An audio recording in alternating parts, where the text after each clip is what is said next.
In step 10 for the SIP switch config, there are no deltas. No deltas to step 10. Copy all.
This is Mission Control, Houston.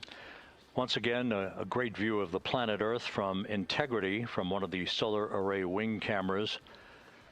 Now just 14,000 nautical miles from splashdown.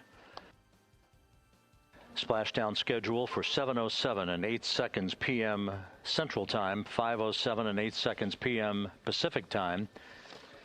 At a point to the southwest of San Diego in the Pacific Ocean, where the USS John Murtha is on station and where recovery team assets are being deployed to the predicted splashdown site to complete the mission of Integrity's astronauts and their lunar flyby. With the Earth growing larger in the field of view, the next major milestone, just 1 hour and 13 minutes from now, will be the separation of the crew module from the European service module. Houston copies. The separation of the crew module will set the stage just 3.5 minutes later. One question.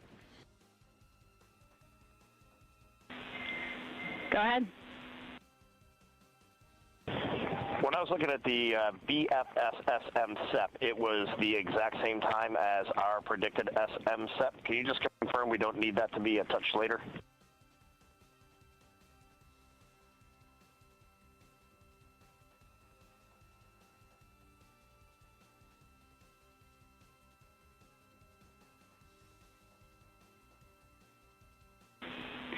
And Reid, matching is expected. That's when the sequence will begin for that whole SEP config.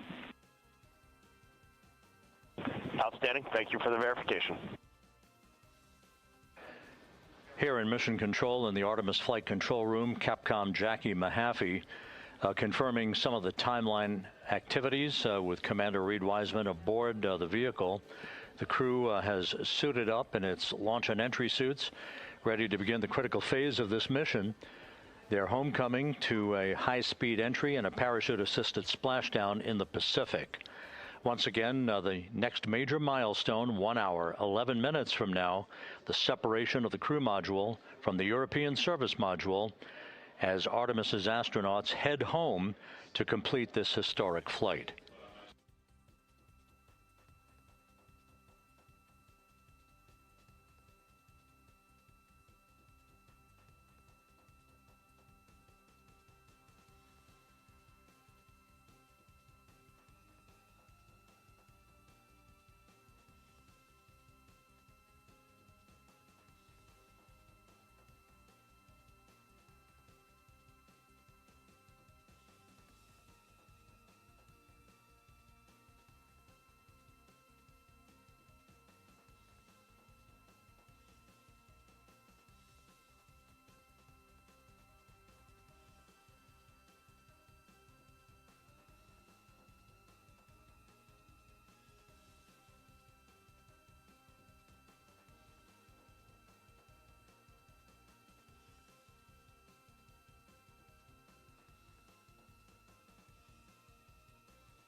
013157.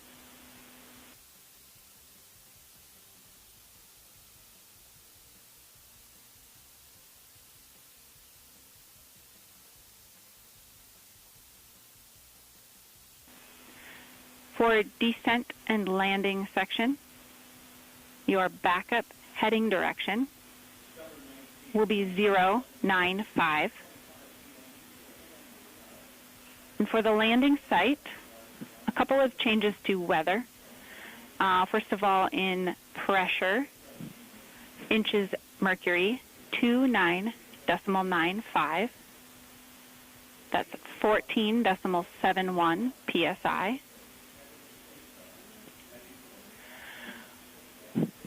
Sky conditions, clouds, few to scattered, 010. Surface winds, 275 at 6 knots. How copy?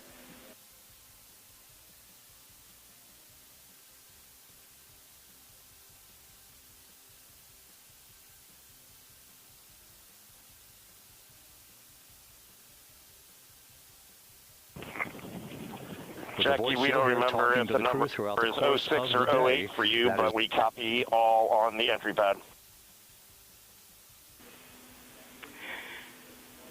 I copy all. And with that, it's a good entry pad, and we can continue in the procedure. Integrity.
Houston integrity, although we've already confirmed it per procedure.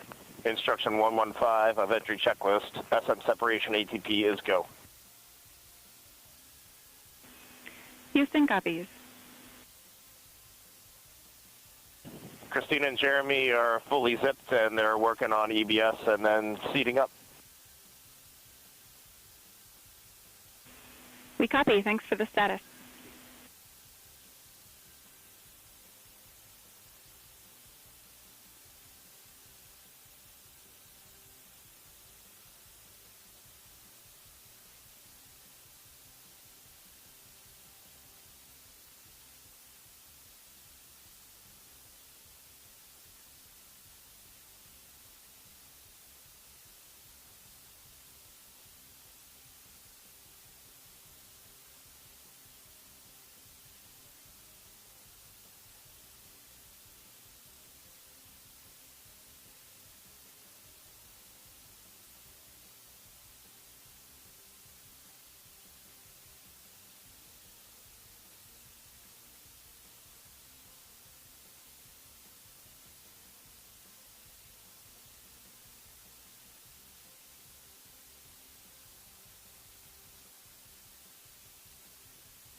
per hour, equivalent to about Mach 33 times the speed of sound shortly after we enter that blackout period.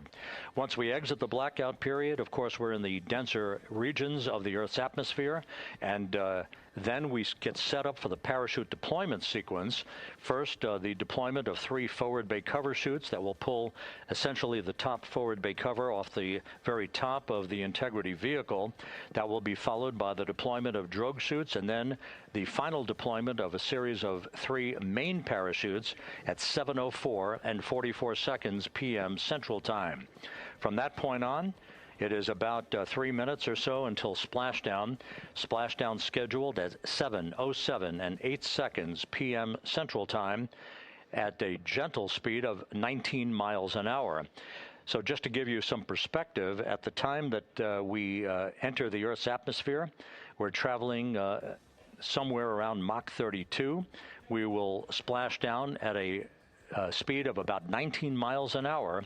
The G-forces that will build on the crew members inside Integrity will build to about 3.9 Gs. That is what is expected and what they have trained for and what the spacecraft is designed to support.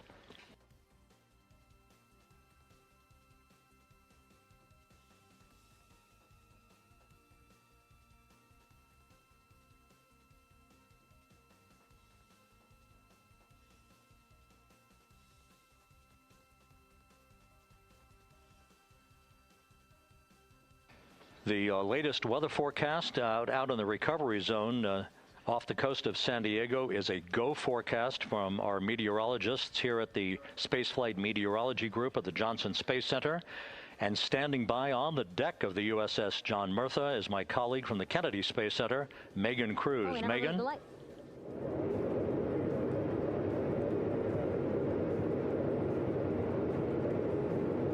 Hey there, Rob. Yeah, welcome to the bow of the USS John Murtha. This is where we will report out live updates from the ship as NASA and the U.S. military work to recover our Artemis II astronauts in just about an hour and a half. How exciting. Now, right now, as you can see, we are out in the Pacific Ocean. We are just west of San Diego. We're actually staged about 6.5 miles away from where we expect Orion to splash down. And then we will incrementally move closer. So at the time of splashdown, we'll be about 5 miles away, and then we will move to 3.2 miles away. At that point, we'll pause, make sure that all the debris that might be coming down with Orion, because basically some parts of like the parachute system, they're jettisoned off Orion during descent. So we'll just want to make sure that those all land in the water and that we are safe to move even closer. So we will make sure that we can move a little closer, and at that point we will move to a mile away from Orion. And at that point the ship will circle the capsule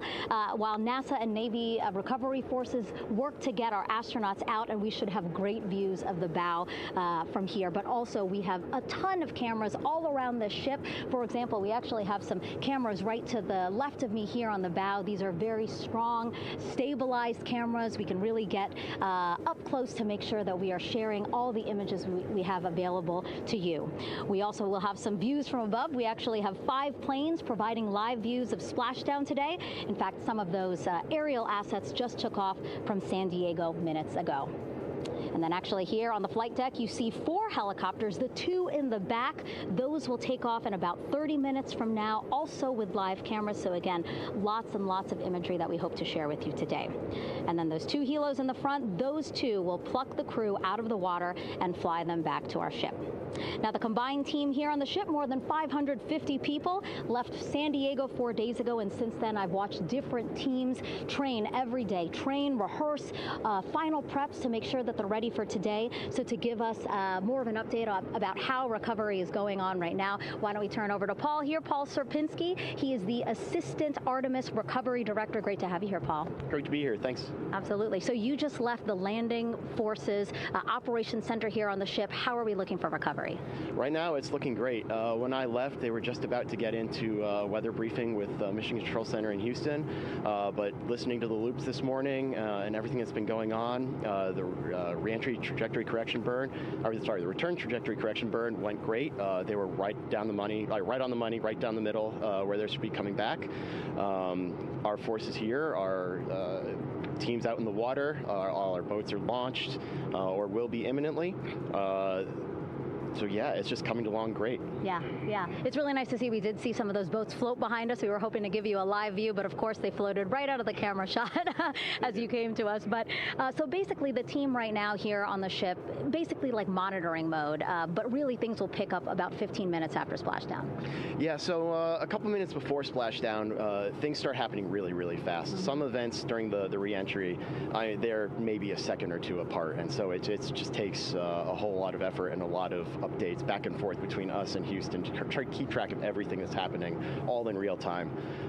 And then after splashdown, that's when the recovery team really kicks into high gear. We have our boat teams, our boat crews going out, our divers doing hazardous assessments as they get progressively closer to the capsule, making sure it's safe for all of our people to go in, and it's also safe for the astronauts to come out, because really at the end of the day, that's what we're here for, is we're to make sure that the astronauts get home safe after their tremendous journey to the moon and back. But then also we have, like you mentioned on a minute ago, all of our imagery helicopters are taking imagery, camera shots of it as it's coming in all the way through splashdown. I mean, they'll see it as soon as it crosses the horizon, all the way to the ocean here. And then afterwards, we have to recover actually Orion to bring it into the well deck of the ship. Absolutely, yeah. And so once the astronauts are safe on board, then those same dive teams are going to transition into securing the capsule. They'll position some equipment around it to kind of facilitate that. The ship will move into position. We'll attach a really big winch line to it, and then a bunch of tending lines. We'll pull the capsule around behind the ship and then start to slowly bring it in. And then, Orion comes in, goes hard down, and everyone cheers. Great day. Great day, exactly. Lots to coordinate, a lot to manage. Basically, planning for this recovery, Artemis II recovery, started a month after Artemis I launched. That was the uncrewed test flight of the Space Launch System rocket, as well as the Orion spacecraft. That was November 2022, a month later, all the planning for this. How does it feel to be so close to welcoming our friends, our astronauts, home? I mean, for the whole team, I walked around the ship this morning just kind of visiting with a lot of people, a lot of groups, and just kind of get the feel of them. And everyone has that same kind of mentality. Everyone's excited. Everyone's thrilled to see all that work that we've been doing, like you said, for the last 3 years, since right after the last one came back till now. And some people even further back. Some of them go back a decade or more. So everyone is just excited, and they're ready. They're really ready for this. And just to be able to see our crew come back, that's going to be a thrill for everyone. How are you feeling? Are you ready? Is this something you ever thought you'd be doing? I'm ready. I'm excited. This has been the pinnacle of my career so far. It really has. I've seen a lot of firsts, a lot of lasts, but I can't think of ever topping seeing the first crew to go to the moon and back in 50 years, and to be here and be a part of that. And it's just a tremendous privilege. And on behalf of the whole team, I'm thrilled, and so are all of us. We're ready. Yeah, I definitely think that those words really embody how everybody on the ship is feeling. So thank you so much, Paul. I appreciate you being here. Absolutely. And so, Rob, we'll toss it back to you again. We will continue to join you with live updates from the ship as much as possible. Thank you, Megan. Back here at the Johnson Space Center, the entry team of flight controllers looking over the shoulders of Reid Wiseman and Victor Glover there on the flight deck of Integrity, and again just below their feet in the mid-deck area, if you will, Christina Koch and Jeremy Hansen of the Canadian Space Agency. They're in the final review of their entry procedures and all of the activities that will follow here very shortly in trip hammer fashion. We should note that after splashdown occurs, the flight control team here in Houston will be monitoring the orientation of the Integrity spacecraft. We are expecting it to splash down upright in what is called the Stable 1 configuration, with the top of the spacecraft pointed upward. Stable 2 would indicate that it is upside down in the water.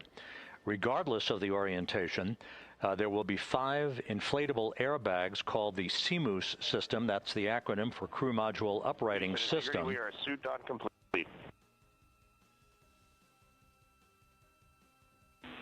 Houston copies. Reid Wiseman acknowledging that the final steps in suit donning are now complete for the crew. Leak checks have been completed earlier. The CMU system, those 5 inflatable airbags, will be inflated with helium. Those airbags will ensure that the vehicle remains upright. While that activity is going on, the flight control team here will be checking the systems on integrity, also making sure that there's no leakage of toxic gas from the spacecraft. It should take about 15 minutes from splashdown to the power down of all of the systems on integrity. And at that point, assuming everything is in a nominal fashion, then the green light will be given for the Navy recovery teams to begin to make their way closer to integrity, to begin the erection of a large inflatable life raft called a front porch that will be buttressed up alongside the hatchway to the spacecraft. That life raft will be used to bring the crew members out of this vehicle once the hatch is open, one by one. They'll get their land legs back after 9 days of weightlessness before they're put in harnesses to be hoisted one by one in sequential fashion, in an alternating fashion, to the 2 hovering Navy helicopters overhead. Houston, integrity for status. Go ahead. Seats 3 and 4 are connecting umbilicals. We're going to be stepping into leak check soon. 1 and 2 will be seated. 3 and 4 will be free float, and we'll configure EPROC accordingly.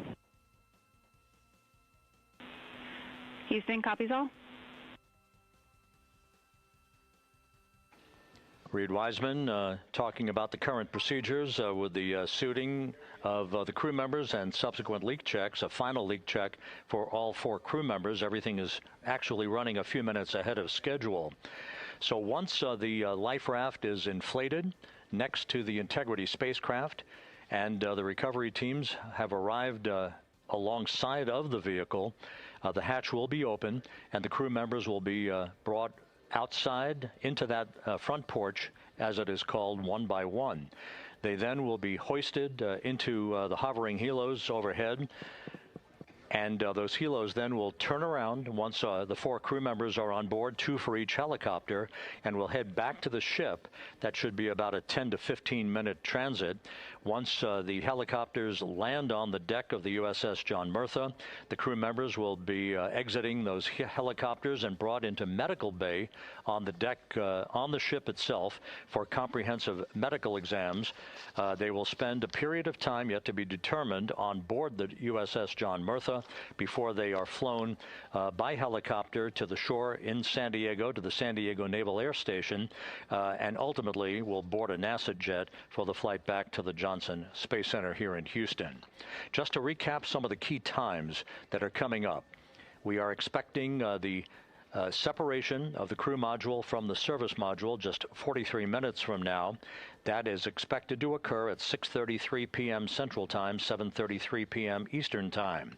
That will be followed just 4 minutes later by the crew module raise burn, the use of Integrity's thrusters one final time in a 19-second burn to slightly tilt the vehicle up into the correct orientation or angle of attack to ensure that it enters the Earth's atmosphere at the right angle, if you will.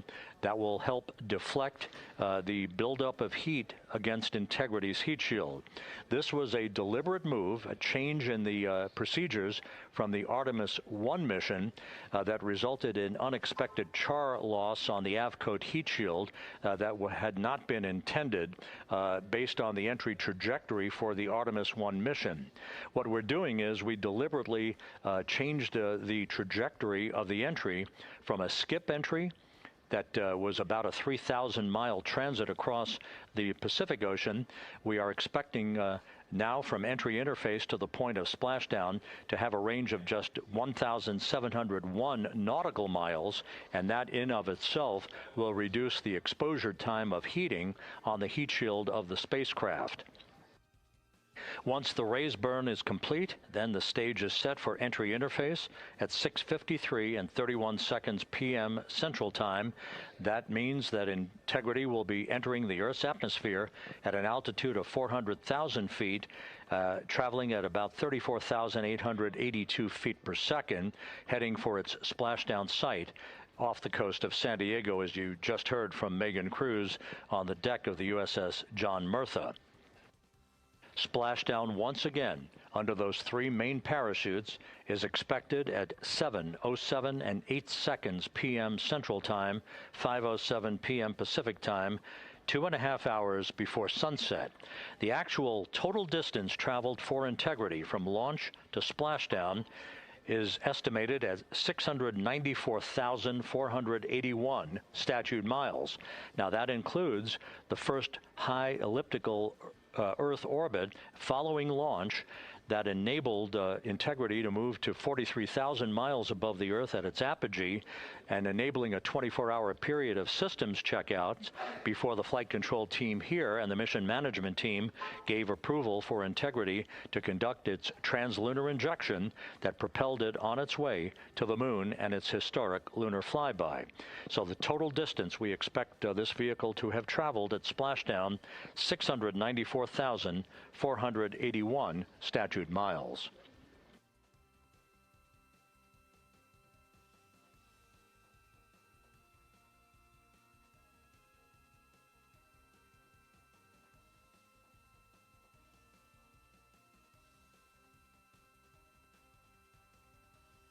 With everything proceeding on track and on time aboard Integrity, the vehicle system is in excellent shape as the Earth grows larger in the field of view.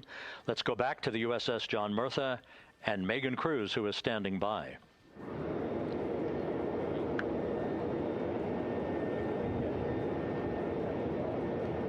Hey, yeah, Rob, welcome back. Again, we are out in the Pacific Ocean, staged just about 6.5 miles from where we expect Orion to splash down now in just over an hour. How exciting. And the weather, awesome conditions here. I know you see some wind blowing around my hair, but really nothing to speak of when it comes to having to recover our astronauts, as well as no waves here, really.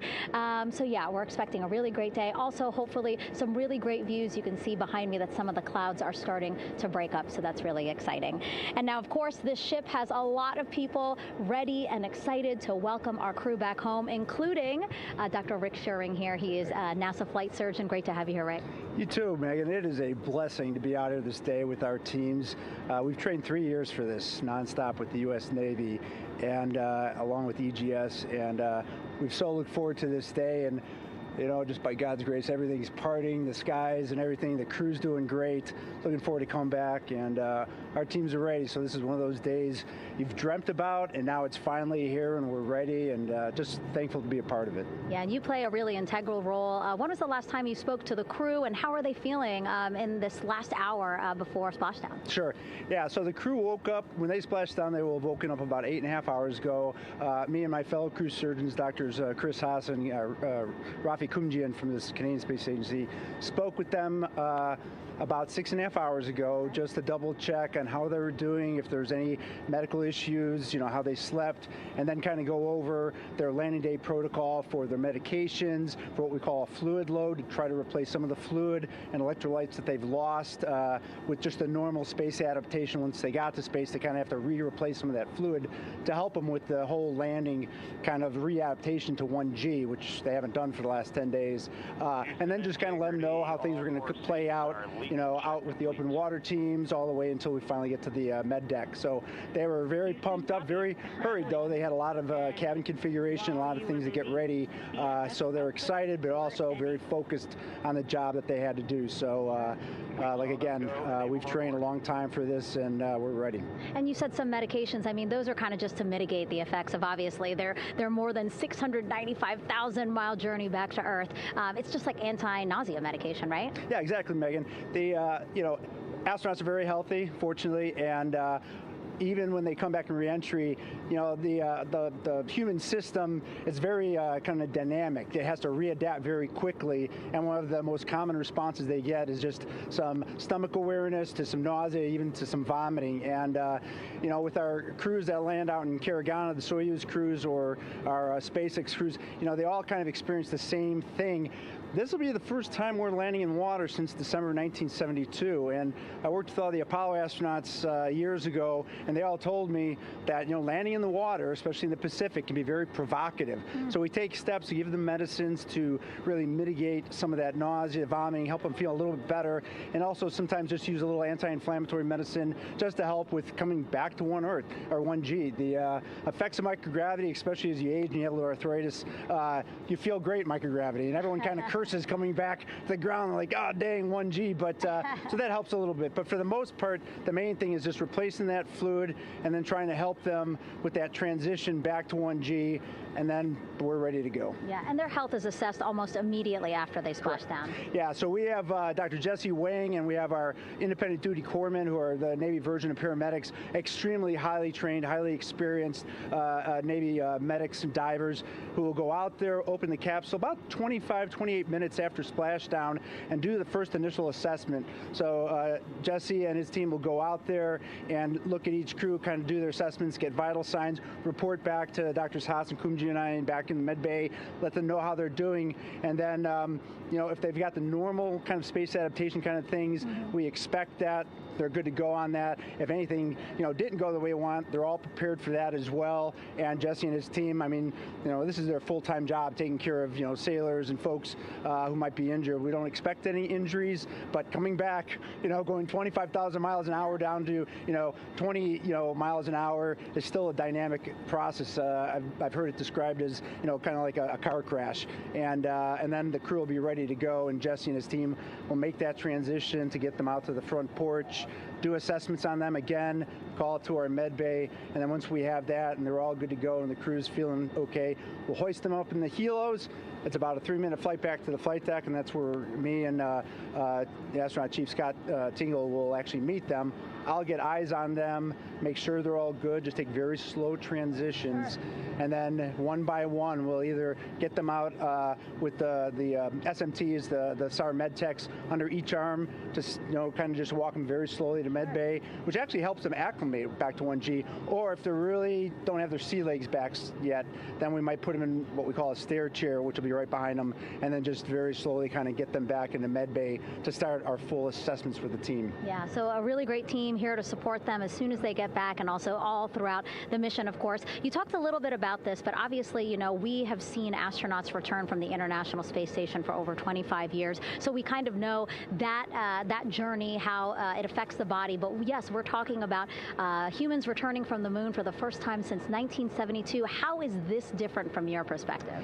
So it's different in one very significant respect. With on Apollo, for exercise, they had something called the Apollo Exergenia, which was basically just a little canister with some ropes, and they would have some resistance and kind of do that. And the Apollo astronauts really liked that. They liked the ability to exercise, because you decondition from a musculoskeletal standpoint, you lose your strength and your stamina very quickly. We had something called the Orion flywheel, which was able to impart much greater loads in terms of resistance, so they're able to do squats, deadlifts, different things, not dissimilar to what the ISS astronauts do, but with a lot less room to do it. And they also did rowing activities for cardiovascular health, and the crews loved it. But for the lunar crews, the future lunar crews, maintaining that physical conditioning, which our astronaut strength conditioning rehabilitation specialists, affectionately known as the ACERs, back in Houston, really work hard to get them in the best shape they're going to, you know, have to be in to get to the moon. That device hopefully will maintain that. And Apollo only had about a 4.3-day journey to the moon. Our astronauts are going to have about a 10 to 14-day journey. Right. So maintaining that physical fitness, that strength and stamina is going to be crucial for the success of being able to do those very physically demanding lunar EVAs. Right. So we're very excited about what the astronauts have said about the device and what they have to say about the role exercise plays, you know, going to the moon. And also the mental benefit. Sure. They just really like sweating, breaking the sweat, and actually just feeling like, you know, they're just getting a workout. Right. So thank you so much, Rick. I really appreciate it. I know they're going to be in good hands, so we'll let you get back to it. Thank you so much. Megan, thanks for the time. Back to you, Rob. Okay, Megan, back here in Mission Control in Houston, everything is moving along in order. This view of Reid Wiseman on the left, Victor Glover on the right. We have good suit leak checks. Everything aboard integrity is in excellent shape. The vehicle, with the Earth growing larger and larger in the field of view, we're now just about 8,200 nautical miles away from Earth and closing in for a splashdown just 1 hour and 5 minutes from now.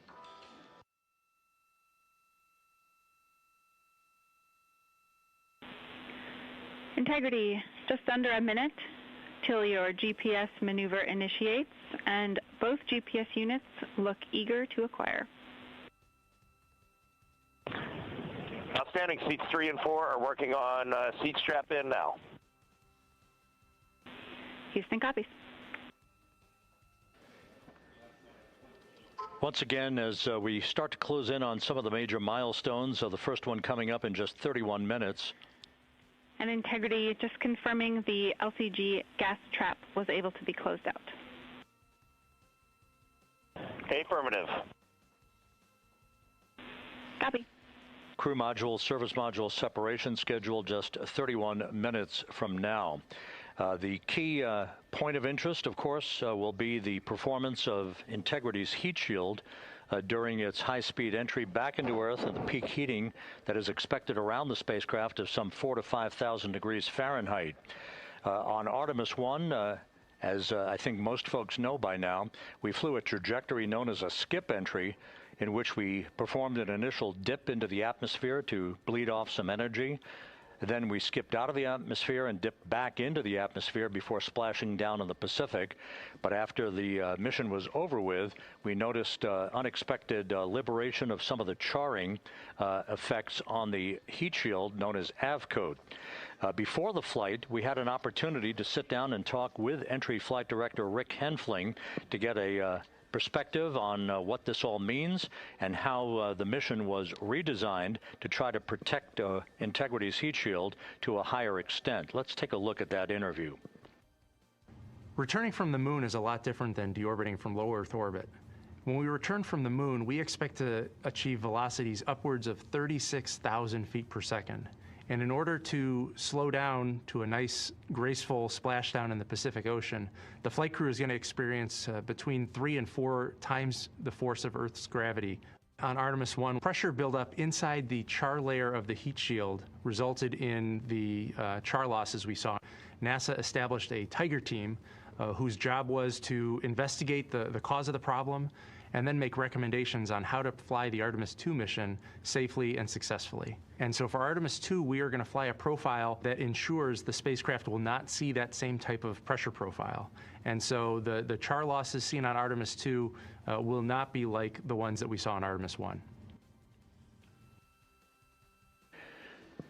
Rick Henfling indicated that the orientation of the spacecraft and the shortening of the distance of transit to the splashdown zone from the point of entry interface when we reach the top of the Earth's atmosphere, which will be coming up at 6:53 and 30 seconds p.m. Central Time, should do the trick in minimizing the deleterious forces against that heat shield that were noticed on the Artemis I mission. We think we see a beautiful sunrise over the west coast of Australia.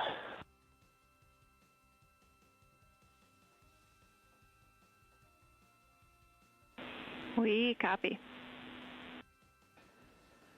Commander Reid Wiseman reveling in his final hour in space on this mission as Integrity is passing over the southwest coast of Australia now at an altitude of some 7,600 nautical miles. That will begin the southwest and northeasterly transit across the Pacific Ocean.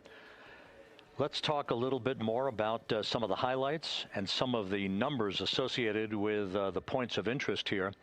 We are 27 and a half minutes away from crew module, service module separation. That will be followed about 3.5 minutes later by the raise burn that we've discussed, a 19-second burn of Integrity's thrusters to fine-tune its angle of attack as it enters the Earth's atmosphere. Entry interface is scheduled 47.5 minutes from now. That's the point at which we will reach the top of the Earth's atmosphere, traveling about 34,882 feet per second at an altitude of 400,000 feet. Just 24 seconds after entry interface, we will begin a blackout period of 6 minutes in duration at 6:53 and 54 seconds p.m. Central Time. Now, right about 10 seconds after the blackout period begins, we are expected to reach peak speed, which would be 24,661 miles an hour. That'll be about 103 miles an hour short of the velocity record set by the Apollo 10 astronauts, Tom Stafford, Gene Cernan, and John Young, when they returned from the moon on the Apollo 10 mission in 1969. That blackout period is expected to last 6 minutes in duration. At 6:54 and 52 seconds p.m. Central Time, we'll reach our peak heating period of about 4,000 to 5,000 degrees while we're in a communications blackout from Integrity and its astronauts. That blackout should end at 6:59 and 55 seconds p.m. Central Time, at which point we expect to regain communications with the crew. Capcom Jackie Mahaffey here in the flight control room will be talking to the crew, calling them, and we'll await a response from the crew as they come out of that blackout period. And at that point, their altitude will be just 157,000 feet above the Earth, traveling at 13,000 feet per second, with a range to splashdown of just 147 nautical miles. From that point on, the next key series of events will be the deployment of a series of parachutes that we discussed before. First, the forward bay cover chute deploy that will pull the forward bay cover away from the top of Integrity, followed by drogue chute deploy, and then the main chute deploy that's expected at 7:04 and 44 seconds p.m. Central Time. That will begin the gentle descent of Integrity towards its splashdown at just a velocity of just 19 miles an hour, and that will begin the recovery operations that you just heard Megan Cruz discuss with her folks on the USS John Murtha. All of Integrity's systems in great shape. The crew is suited up. Leak checks complete as we stand by for the next major milestone, which will be the crew module service module separation just 24.5 minutes from now.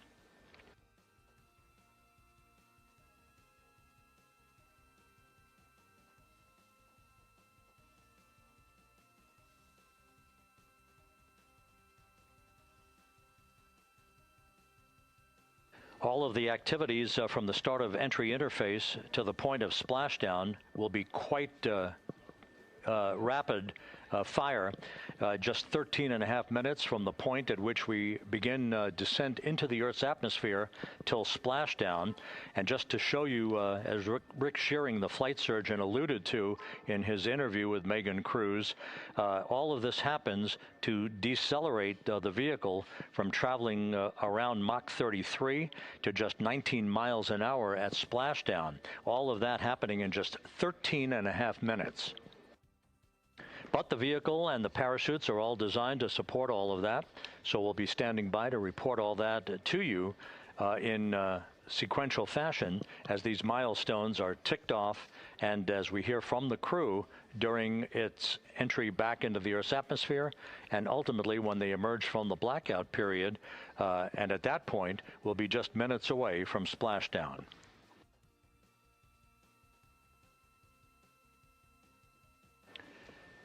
So with all of those preparations ongoing, we can return here briefly for another report from the USS John P. Murtha and Megan Cruz. Megan?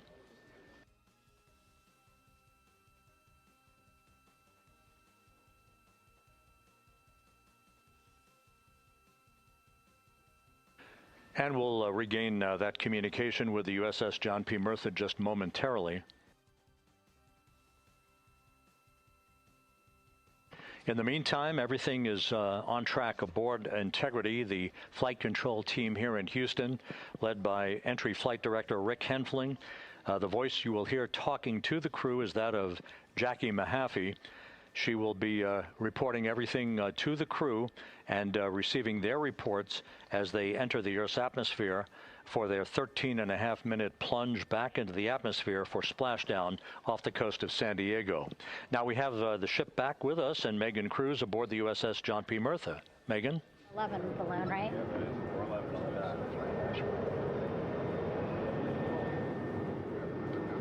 Hey, Rob, yeah, the excitement is really building here on the ship. I'm watching right now one of the weather balloons being lofted up from the ship. Again, weather balloons, very important for us to make sure that we are tracking the right kind of weather and also the data that's needed for what's called our Sasquatch team. Again, it's a team out of NASA that basically makes sure that the debris that comes off of Orion, again, some of those pieces of the parachute system, make sure that they don't fall on us here in the sea, and also our aerial assets, our folks in helicopters. So watching that float away right now. But with me right now is Captain Eric Kenny.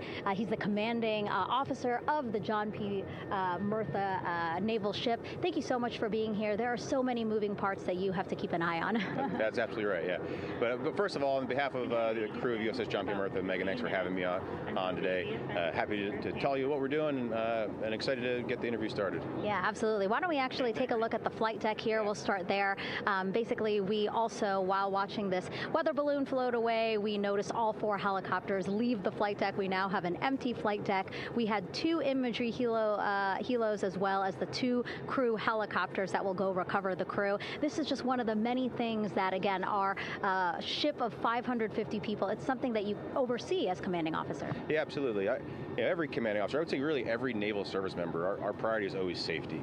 And as the commanding officer, I take that as one of my primary roles here on board. Mission accomplishment is important, safety always. So my day really has, I would say my message to the crew has sort of changed over the past 24 hours. As we're leading up to today, we've been building up the excitement and motivating the team for the training that we've executed. But really over the past 24 hours, now I'm trying to get us to slow down a little bit. Trust our training, right? Don't believe all the hype. Don't believe everything that's going on. Just let's trust what we've done to get to this point, and if we do that, we'll be successful today. And also part of the big success is obviously the coordination between NASA and the U.S. military. How does it feel being able to support the human space program we have?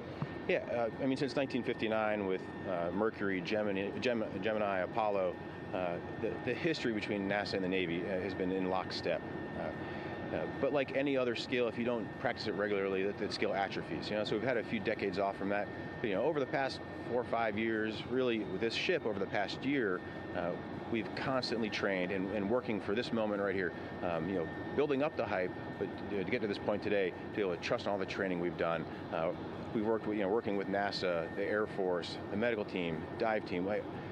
You want to talk about high-performance organizations coming together, working in unison? We are seeing that here on board the USS John P. Murtha, and I can't be more proud of all the work everyone's doing. Yeah, you had some great words this morning saying just that, again, that it's really nice to see everybody working together and so excited. I mean, you just became the commanding officer of this ship back in February. How does it personally feel for you to be a part of this historic moment today? Yeah, I mean, first and foremost, I'd say any opportunity to command any warship in the United States Navy is a tremendous honor, is a pinnacle of any naval officer's career.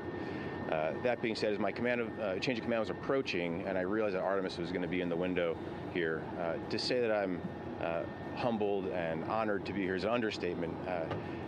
What really just excites me is the opportunity to see this crew, who has been training so hard over the past year plus, come together. It is what inspires me. Listening to NASA and the ownership and pride they take, they make my crew better. I think we're making NASA better together. That synergy is something that I'm happy to see and hopefully take forward with me in my career. Yeah, it's all about partnerships. We couldn't do it without you, and we couldn't have gotten to the moon without our international partners as well. So thank you so much, Captain. It was really great to have you here today. Thanks, Megan. Awesome. All right, Rob, back to you. Thank you, Megan. Back here in Mission Control in Houston. We just had a quick view of the crew. We'll get that view back, and there they are again.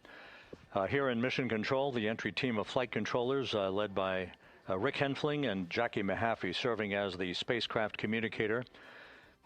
We have just handed over communications links from the Deep Space Network that we communicated with the crew through from the time of the translunar injection burn back on April 2nd.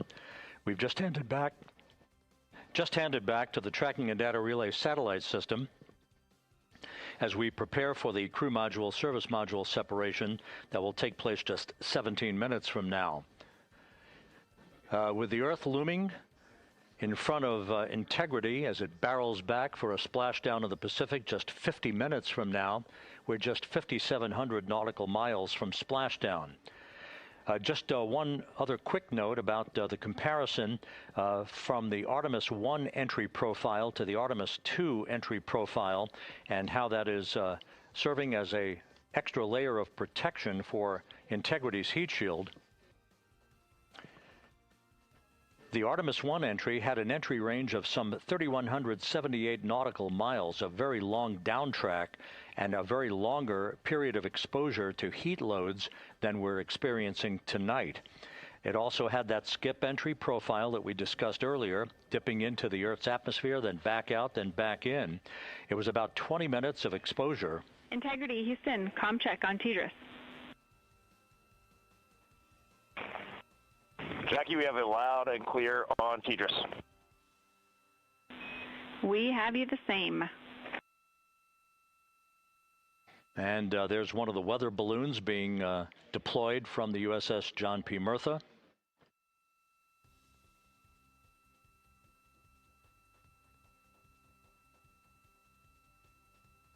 So the Artemis I entry had the vehicle. The update on GPS, we haven't seen it track in yet.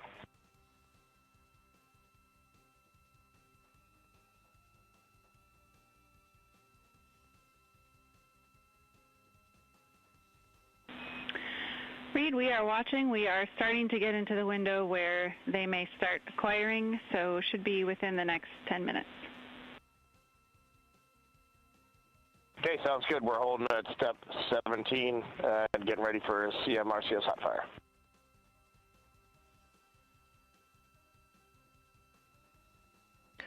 And that exchange indicating that we are expecting to acquire data from the GPS system on board. That'll be a navigational tool that will basically tell Integrity's computers that they're on track down the center line of the corridor for the entry interface that will lead them to their splashdown point.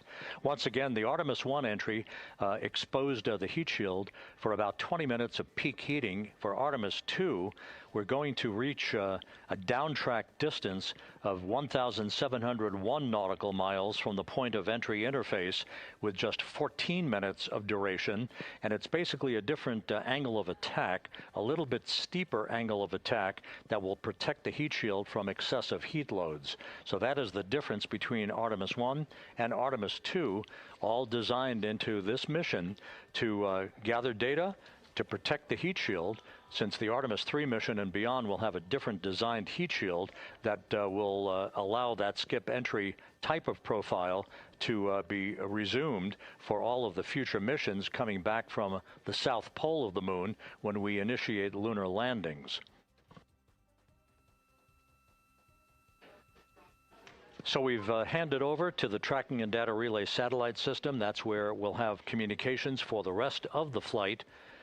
Just to give you some time hacks here, we're 13.5 minutes away from crew module, service module separation, and just 17 minutes away from the raise burn, that 19-second firing of the thrusters that will basically be the final fine-tuning of the angle of attack for Integrity as it enters the Earth's atmosphere.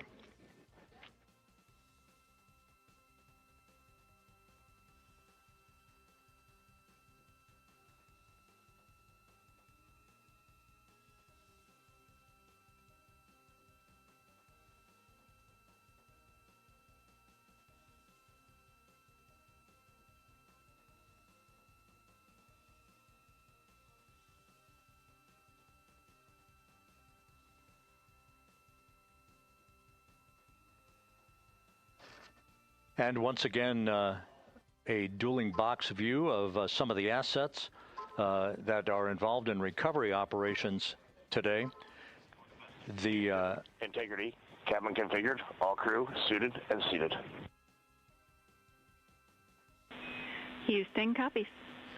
That confirmation from Reid Wiseman aboard Integrity, as you see the assets being deployed to the splashdown zone. At the time of splashdown, we expect the John P. Murtha to be about 5 miles away from Integrity, keeping a safe distance until we are sure that the vehicle is in the water and upright, and that it is in a good configuration system-wide for the recovery teams to begin to approach the vehicle to erect that inflatable raft. 2 minutes to CM RCS warm-up hot fire. We're ready. That call from spacecraft communicator Jackie Mahaffey indicating that we're 2 minutes away from a quick burst of the reaction control system. Thrusters, that will be a hot fire test prior to the separation of the crew module from the service module. The European service module has performed flawlessly throughout this flight.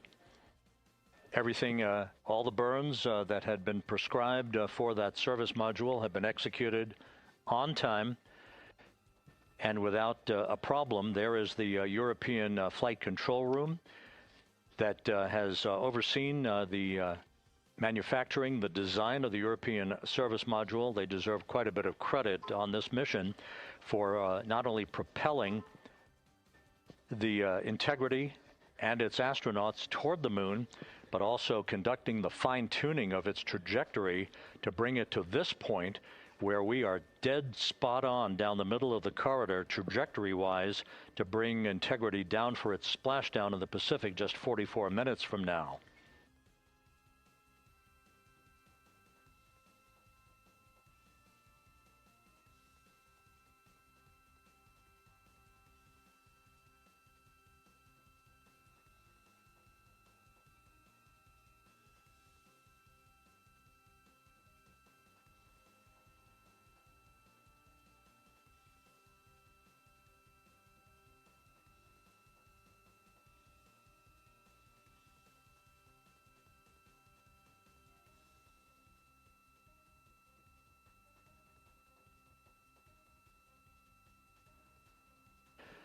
What you're looking at is a computer-generated visualization based on real-time telemetry from Integrity, currently traveling about 16,000 miles an hour.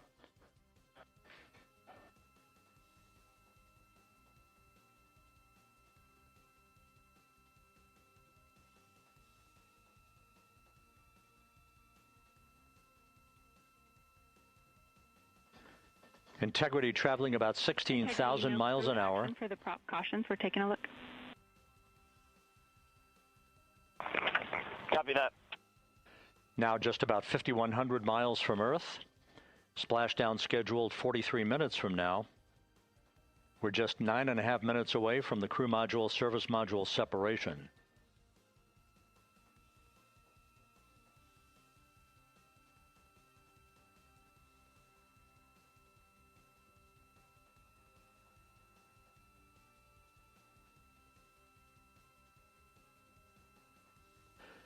We are confirming.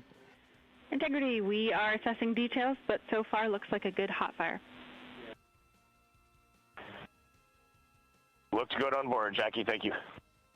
And Jackie Mahaffey took the words out of my mouth. I was just about to say that we had a good hot fire test of the thrusters in advance of the crew module service module separation that's coming up just 8.5 minutes from now. This will begin the period in which we will have rapid-fire succession of critical activities on board that will lead to entry interface just 28 minutes from now, where the vehicle will enter the Earth's atmosphere at an altitude of 400,000 feet. The time of entry interface, 6:53 and 30 seconds p.m. Central Time.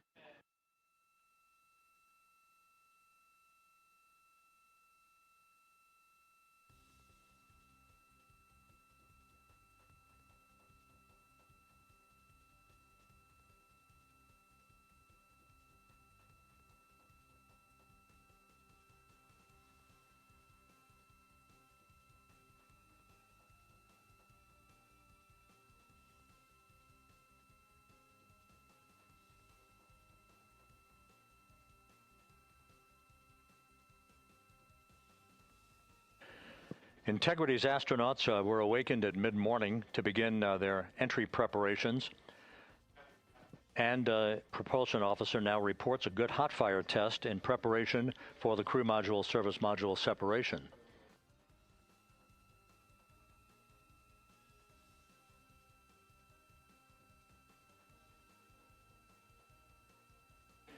We're now inside 41 minutes until splashdown.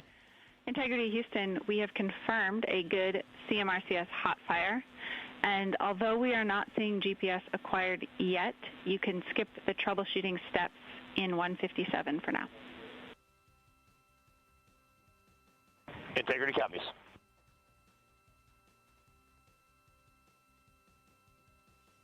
That GPS discussion indicating that we will be acquiring navigational data for Integrity through the Global Positioning System equipment on board. We just don't have it yet, but we will. All of Integrity's systems are in great shape to support its high-speed entry into the Earth's atmosphere. It, once again, will reach a peak speed of 24,661.21 miles an hour. Your call, GPS. We at least have GPS 1 looking good on board.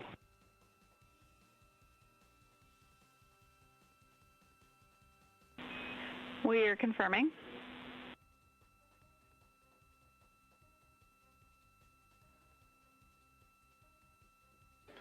The Guidance, Navigation, and Control Officer here in Mission Control confirming that we have good lock on GPS data. We are on a communications link now through the Tracking and Data Relay Satellite System. Now, following splashdown, we're going to lose that link and go to what's called a VLDR, a very low data rate communications link, so that we can talk to the crew inside Integrity as they are on the water. Integrity, confirm we do see good GPS. We do too, especially GPS 1 is accepting in nav channels 1 and 3.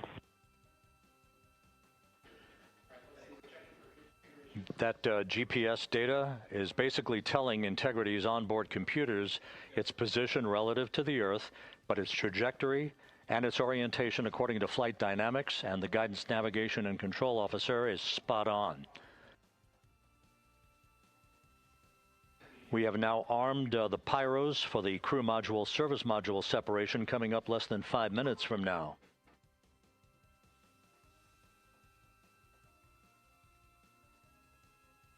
Once again, just 10 seconds after entry interface, we will see Integrity reaching its peak speed of 24,661.21 miles per hour. That will be just seconds before we begin a 6-minute blackout period. Integrity Houston, your vehicle is in a good config for CM-SM SEP and go for CM raise. Houston, we see the same on board and copy go for CM raise. That CM raise referred to as the slight firing of 19 seconds by Integrity's thrusters with a change in velocity of 9.9 feet per second, a slight nudge of the aft end of the vehicle so that it's tilted a bit upward, providing the final angle of attack as the vehicle enters the Earth's atmosphere, this being the mitigating factor that will reduce heat loads on the heat shield as we reach a point downrange from the start of entry interface, some 1,701 nautical miles to the splashdown site.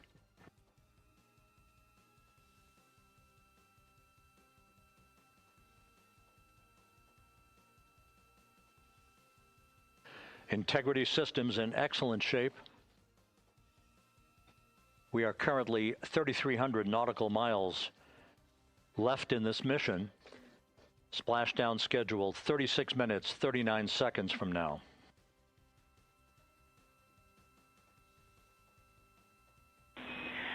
Integrity Houston, for the 2 enabled prop cautions, what happened is while the thrusters were firing, multiple pressure sensors on each of the strings diverged a bit from each other.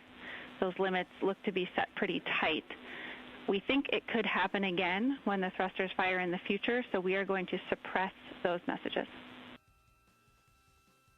We concur with suppress, not inhibit. Thank you.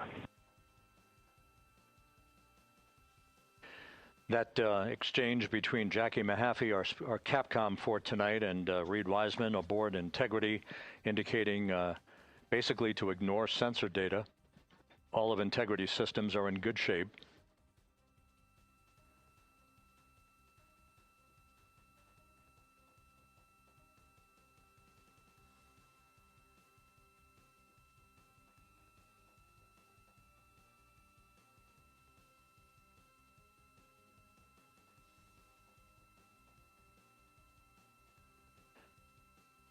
Now, coming up on about 90 seconds till the crew module, service module separation.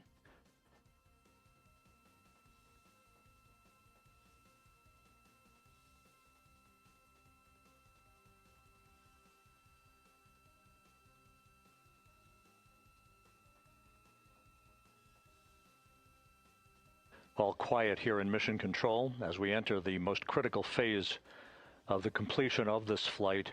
All of the preparatory activities leading up to the vehicle entering the Earth's atmosphere just 21 minutes from now.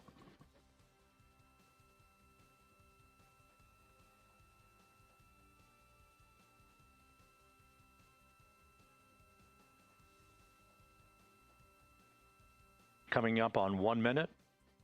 Mark 1 minute till crew module, service module separation.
And we have confirmation of crew module, service module separation, and a great view, albeit momentarily.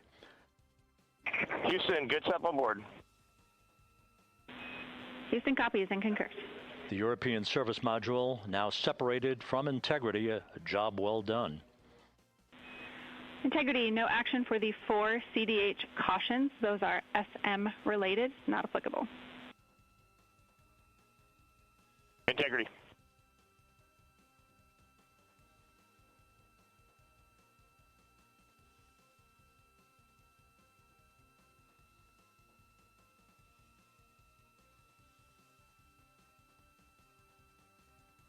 So, with Integrity now flying free on its own for the remaining 32 minutes of this mission, next up, the raise burn, a 19-second firing of Integrity's thrusters. Good GPS 2.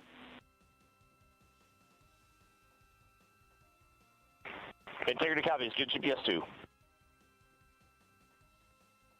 Coming up on the 2-minute mark until the raise burn. Again, this is the final tweaking of the orientation of Integrity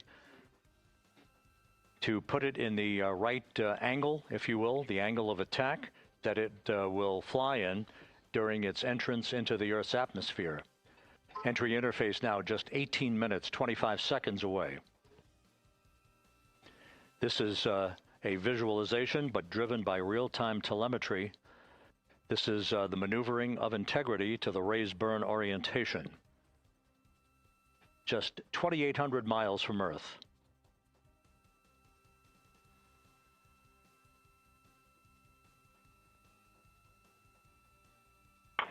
Houston, we got a great view of the European service module out the window with the sun hitting the side and the solar rays and the NASA worm right there. It's a beautiful looking machine. Roger.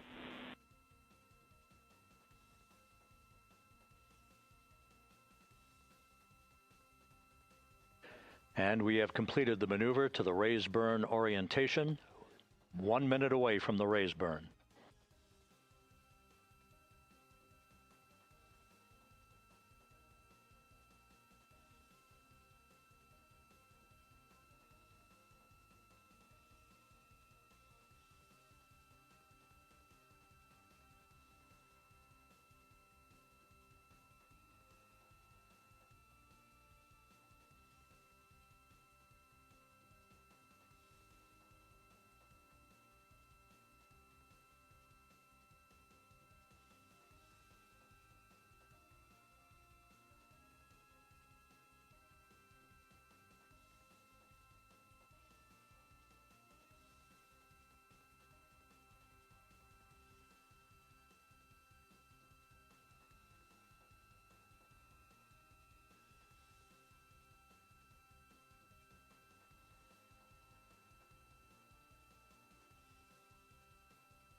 And the crew module raise burn is underway, a 19-second firing of the thrusters, and we have a completion of the burn.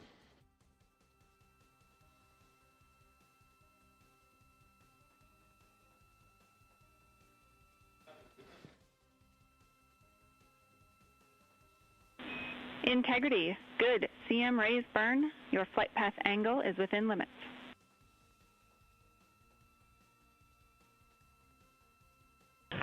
Integrity copies. Looks good on board, Jackie. So the final maneuver is now complete. Our trajectory for a splashdown in the Pacific 29 minutes from now is set and will not be amended any further. And we have the right angle of attack to mitigate any excessive heat loads on the vehicle during entry interface. Integrity Houston, a heads up about comm coverage. When you perform the 180 roll, for the first minute or so in that attitude, we expect about a minute LOS. We copy.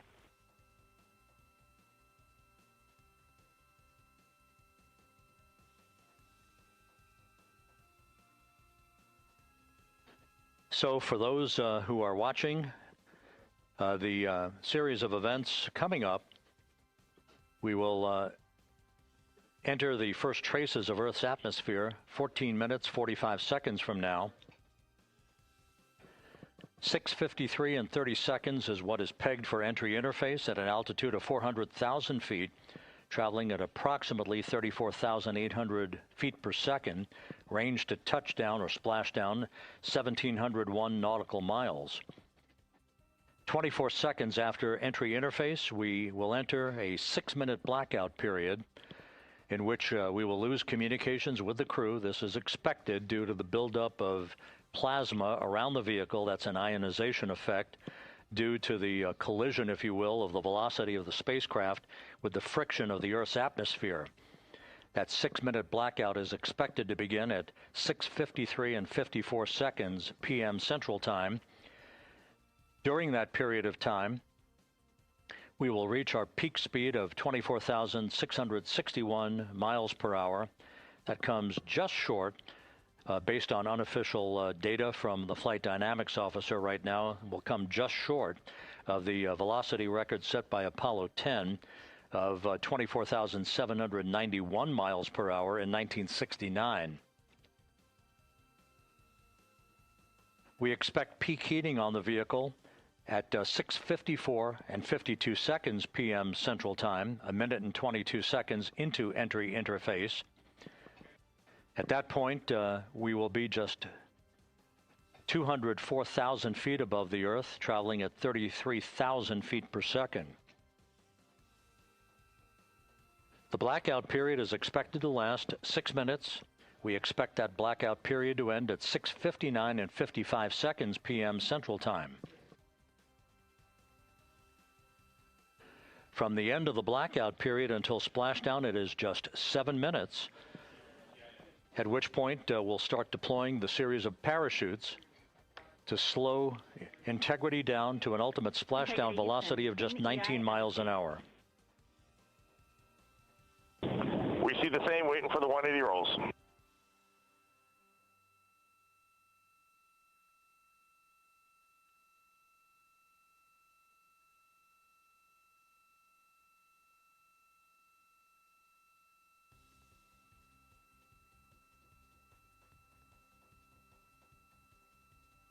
The parachute deployment sequence, once again, will come in several segments, but in rapid-fire succession. And we have a great view of the moon out window 2. Looks a little smaller than yesterday. Guess we'll have to go back.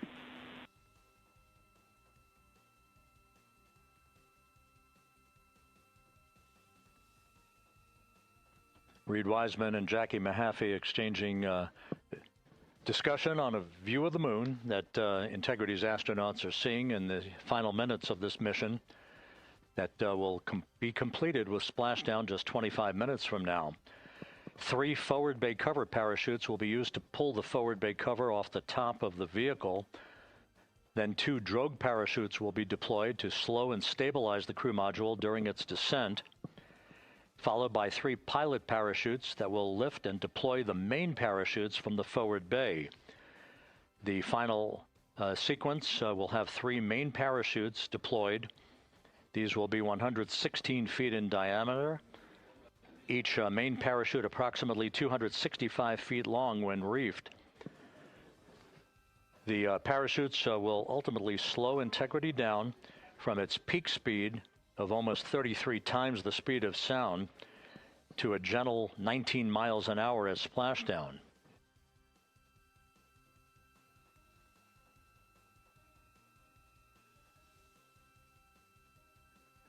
The vehicle is now currently in a roll to the proper attitude for entry interface. Our trajectory is right on according to flight dynamics.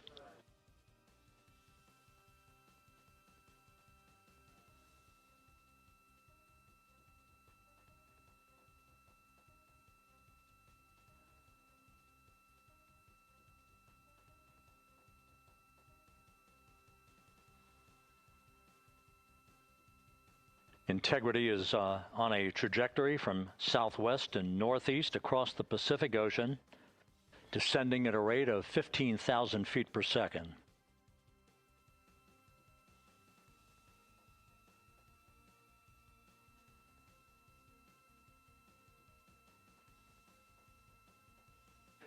Range to touchdown 4,300 nautical miles, all the systems in excellent shape.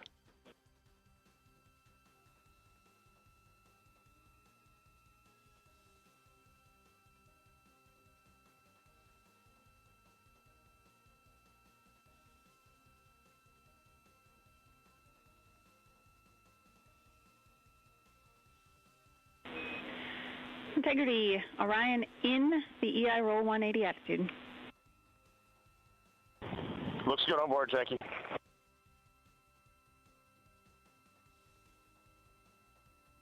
This view out of one of Integrity's windows. We had a call for 3 good baros. Those are barometric pressure sensors that feed altitude and rate of descent information to Integrity's computers that will trigger the parachute deployment sequence. We are less than 9 minutes away from entry interface, 22 minutes from splashdown.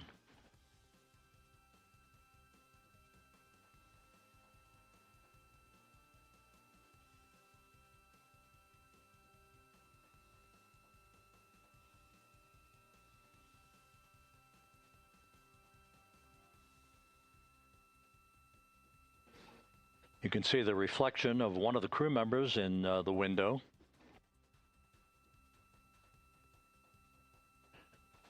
Out in the Pacific, the weather conditions remain go. Just a few clouds, some scattered clouds, winds at 10 knots, wave heights just about 4 feet. A gentle day in the Pacific for the homecoming of Integrity's astronauts.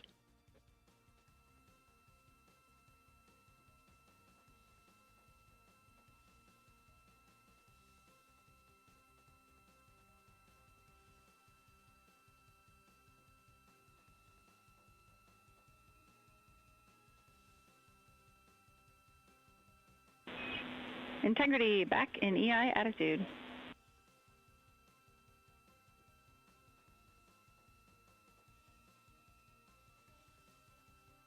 We see the same on board, Jackie.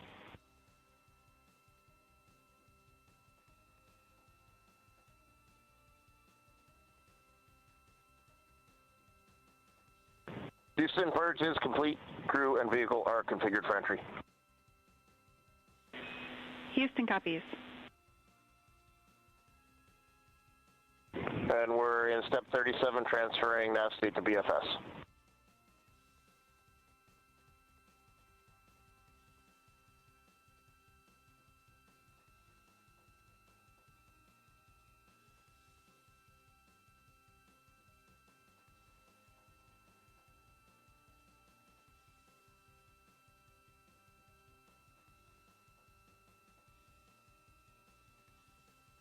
And Houston, in instruction 509, we are not below 0.2.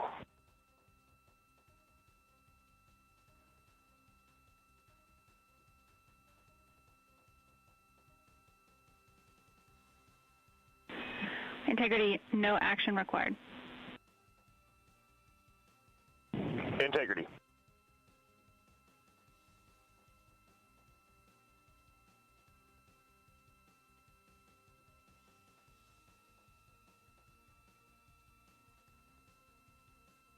Now 6 minutes away from entry interface, we will hit the first traces of Earth's atmosphere at an altitude of 400,000 feet, traveling about 34,882 feet per second. Range to splashdown at that point will be 1,701 nautical miles.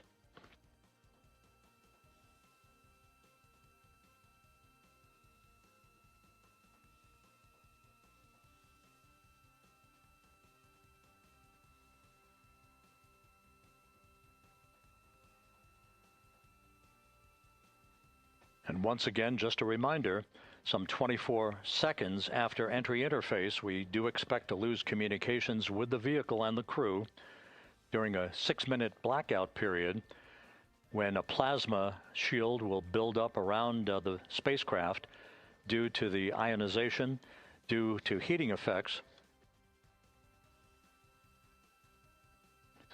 And Flight Dynamics has just confirmed we will have a blackout period of exactly 6 minutes in duration. And once again, that's due to the fact that a plasma buildup around the vehicle will prevent communications and data, so we will not be able to talk to the crew members at that time, nor will we receive data here in the flight control room. Houston, everything is looking good on board. Just confirm no pre-EI downloads.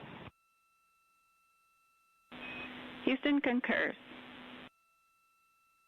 That blackout period to begin at 6:53 and 54 seconds p.m. Central Time, and again will last about 6 minutes in duration.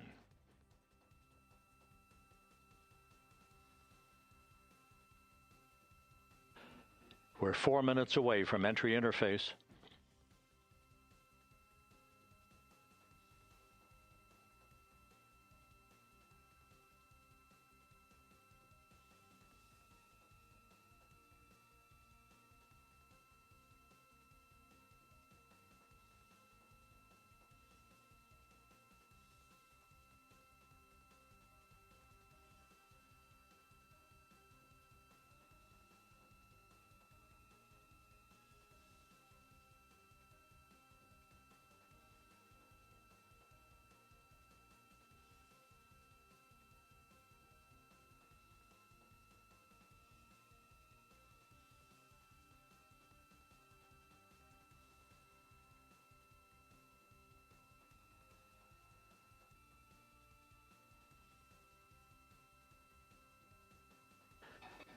This view from Integrity as it crosses from southwest to northeast across the Pacific Ocean, 3 minutes from entry interface.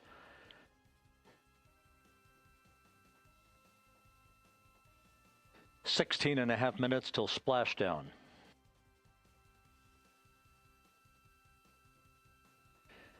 The USS John P. Murtha and the recovery team is on station and in position, as are the airborne imagery assets that we hope to receive imagery from as Artemis enters the Earth's atmosphere and through parachute deployment.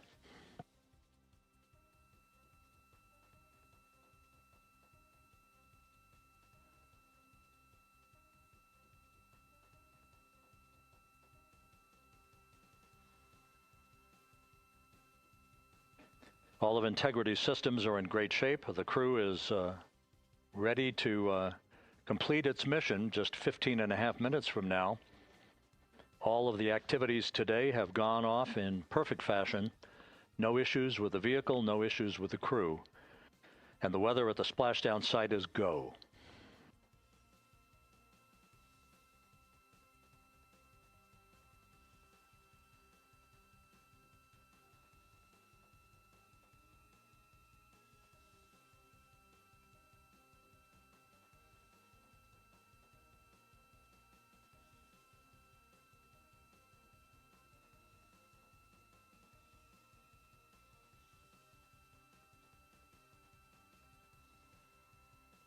Coming up on 1 minute until entry interface.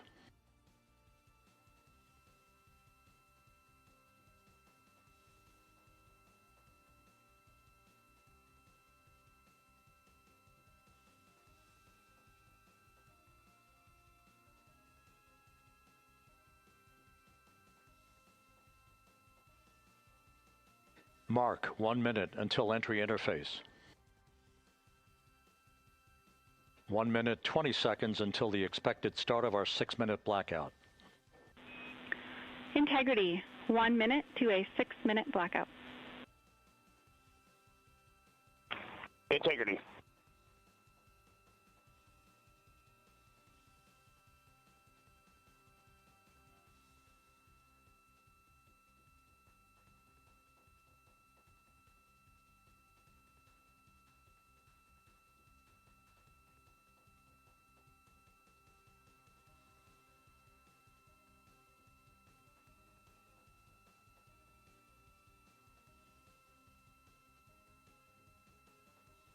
Ten seconds till entry interface.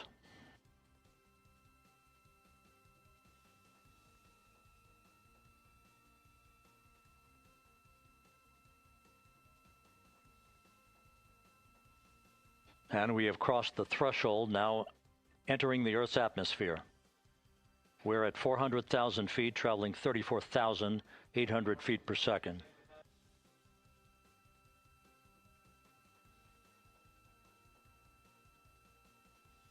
Time to splash down, 13 minutes, 10 seconds.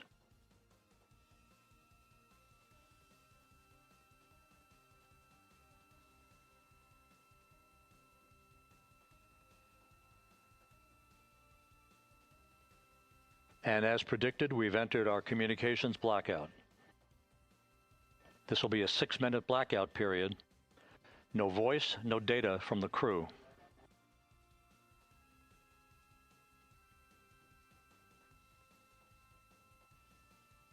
We're 30 seconds away from the anticipated point of peak heating on the vehicle, where temperatures will rise to about 4,000 to 5,000 degrees Fahrenheit. This is the true test of our trajectory.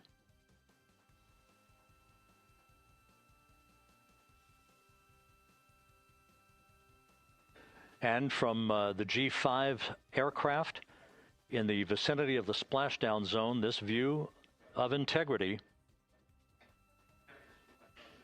So that pinpoint of light shows the vehicle as it enters the period of peak heating in the Earth's atmosphere, the first tug of gravity being felt by Integrity's astronauts since their launch back on April 1st.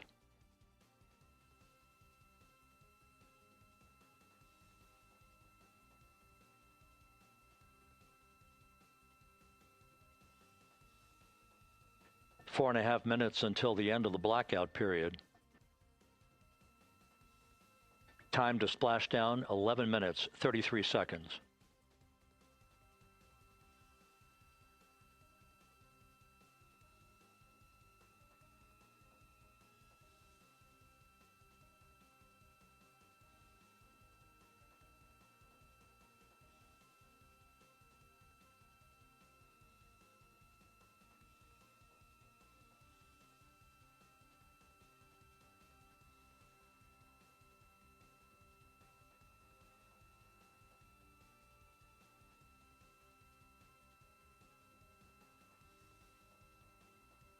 The landing and support officer reports that the P3 has acquisition on Integrity.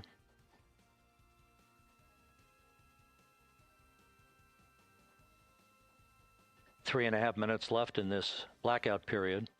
This is a visualization of the plasma buildup around the spacecraft and the repelling of that heat on Integrity's heat shield.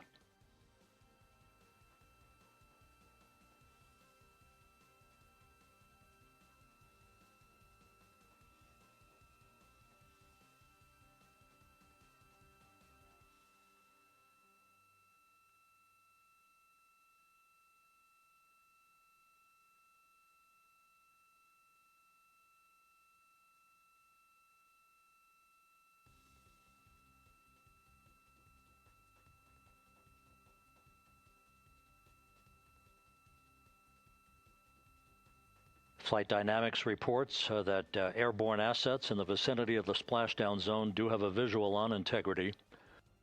Still 2 minutes and 40 seconds left in our blackout period. Time to splashdown, 9 minutes, 35 seconds. .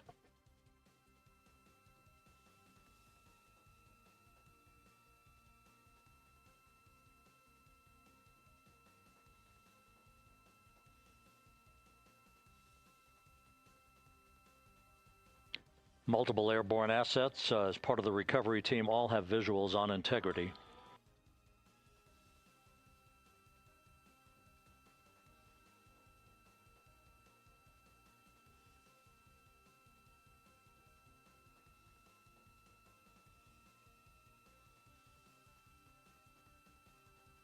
And the WB-57 flying in the splashdown zone also has a visual. And the Navy helos also have visuals.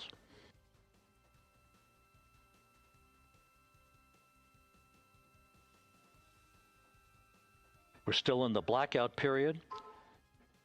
Still do not have communications from the crew.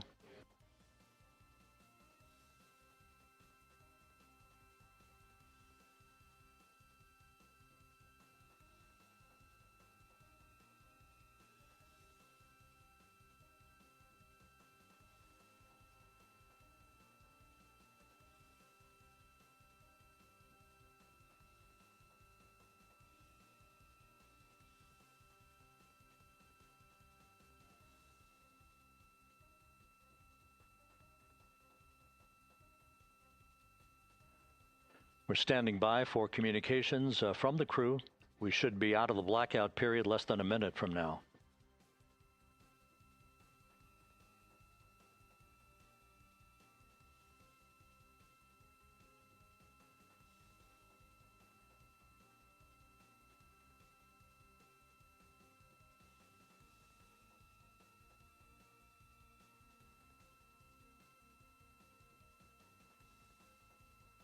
We are now processing data from integrity.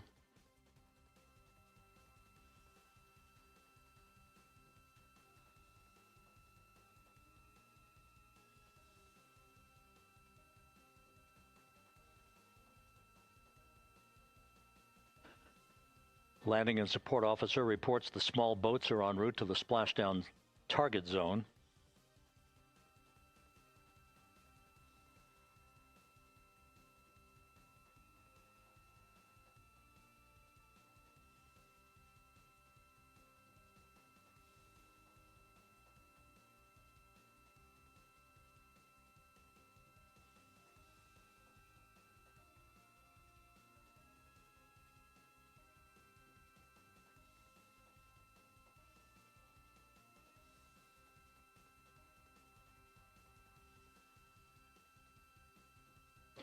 Passing through 150,000 feet, our trajectory is perfect. We're getting intermittent views of integrity. Still waiting to establish voice communication.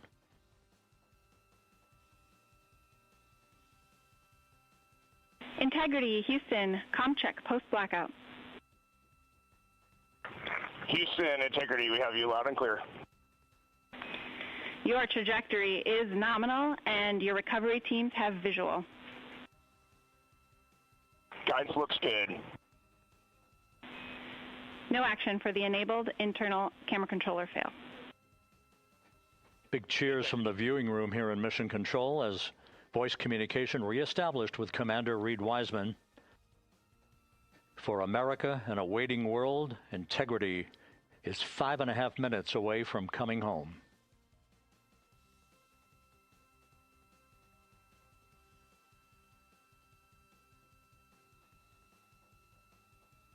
Passing 100,000 feet now. Range to splashdown 19 nautical miles.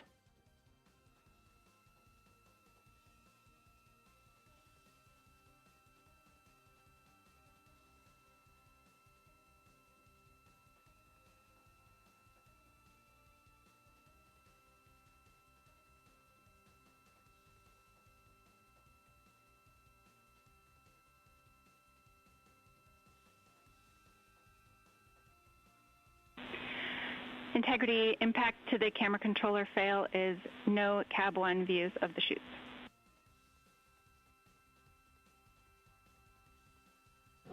Integrity. We're processing good data through the GPS system. A good view of Integrity, time to splashdown 4.5 minutes.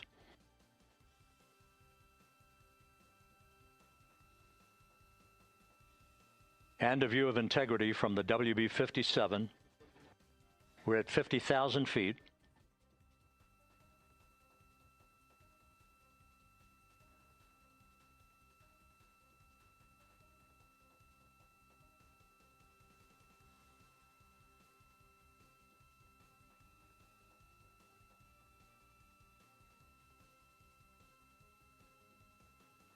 The pyros are armed for forward bay covered jettison.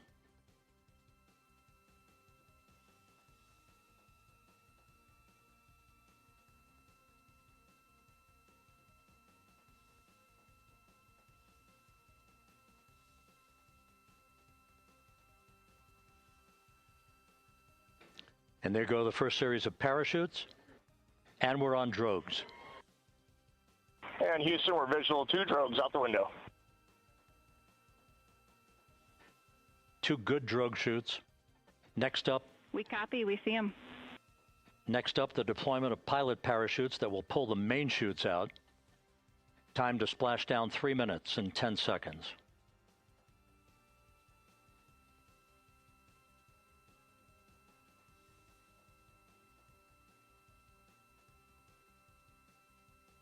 Perfect descent rate according to flight dynamics. Good rates on 2 drogues. We see the same on board.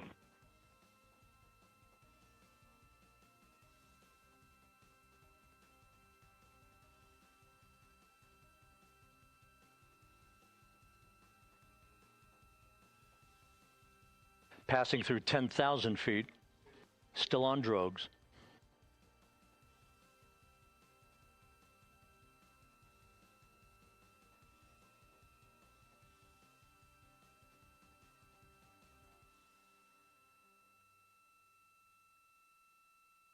Main chute deploy. We're at 5,000 feet.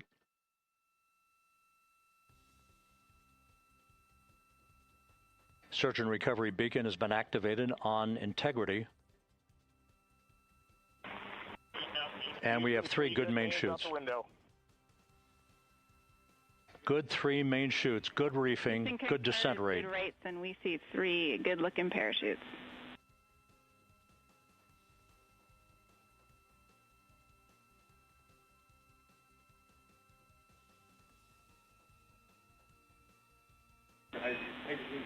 Integrity. Cabin pressure indicates no need for hydrazine checks.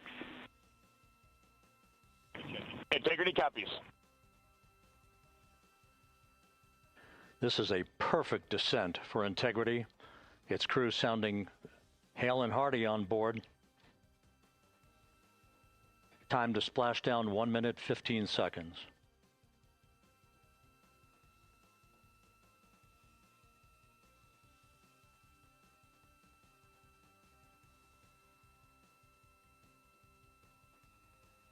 Integrity about to complete a journey spanning 694,481 miles from its launch from the Kennedy Space Center back on April 1st, and a trip around the moon.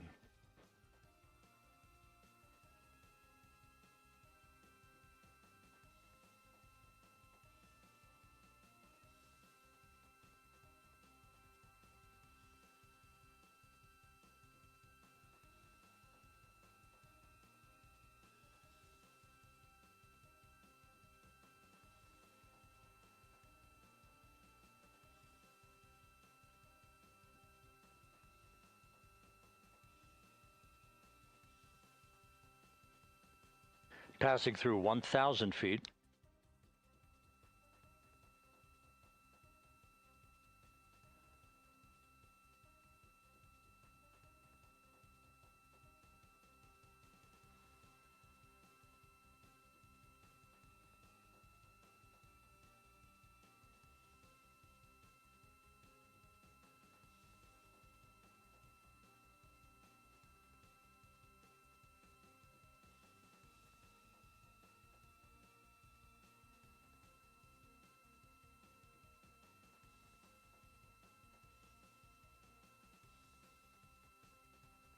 Houston Integrity, splashdown, sending post-landing command now. Splashdown confirmed. Copy splashdown, waiting on VLDR. Splashdown confirmed at 7:07 p.m. Central Time, 5:07 p.m. Pacific Time. From the pages of Jules Verne to a modern-day mission to the moon, a new chapter of the exploration of our celestial neighbor is complete. Integrity's astronauts back on Earth.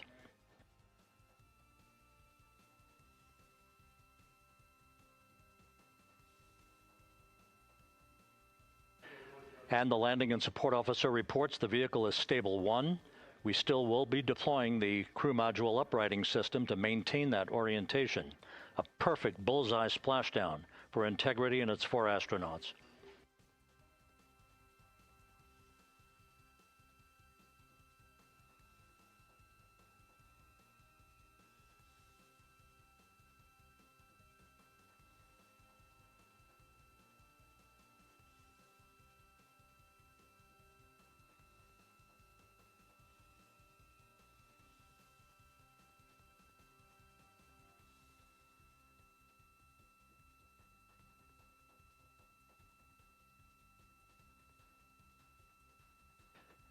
The unofficial splashdown time, 7:07 and 47 seconds p.m. Central Time. We'll get that refined for you.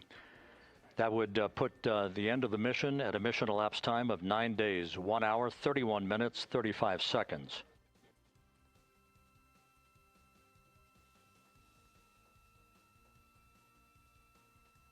And we're configuring for very low data rate.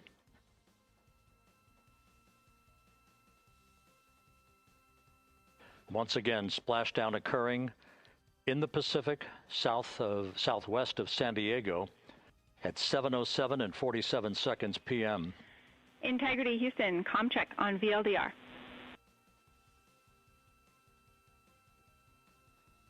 Houston, we have you loud and clear on VLDR. How us? We have you the same. We'll meet you over in post-landing. Perfect communications established. A journey.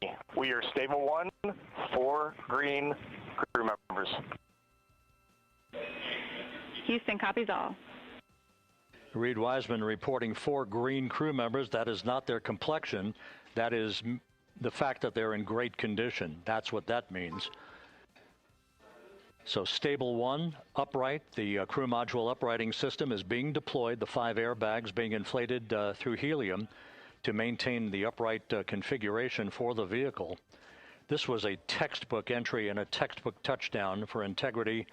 Reid Wiseman, Victor Glover, Christina Koch, and Jeremy Hansen back on Earth after a journey around the moon.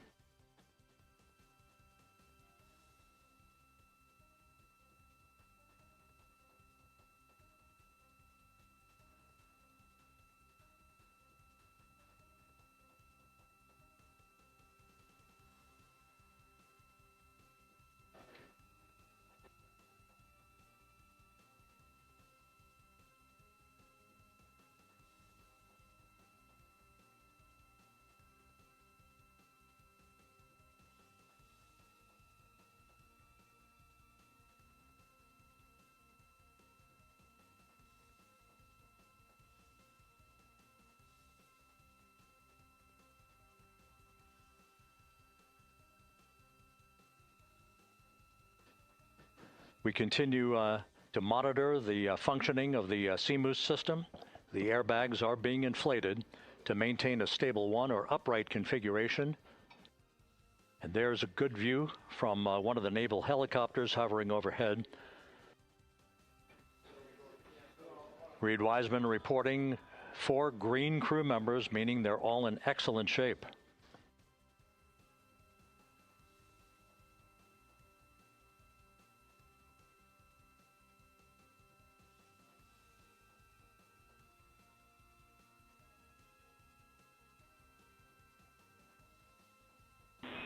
Integrity Houston for SAR beacon and radio. SAR beacon is in for 06, and we're powering the radio now. Go ahead. We see the beacon on. However, the recovery team is not seeing the signal. Your SAR radio uses the same antenna, so you may run into trouble with the radio. Okay, copy. And we are also powering up the sat phone now.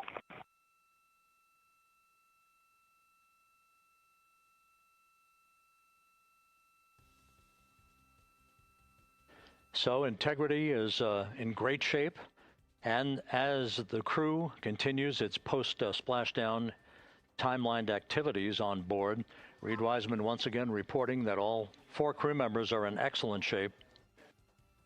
And we have 5 inflated airbags to maintain an upright configuration so that the recovery team can now begin a slow approach to the vehicle. Meanwhile, here in the flight control room, Entry Flight Director Rick Henfling is polling his team of flight controllers for the start of powering down the vehicle after a thorough systems check. We have no toxic gases to be concerned about, so the recovery personnel can approach the vehicle, but not until we have powered down the spacecraft. That's expected to take a few more minutes.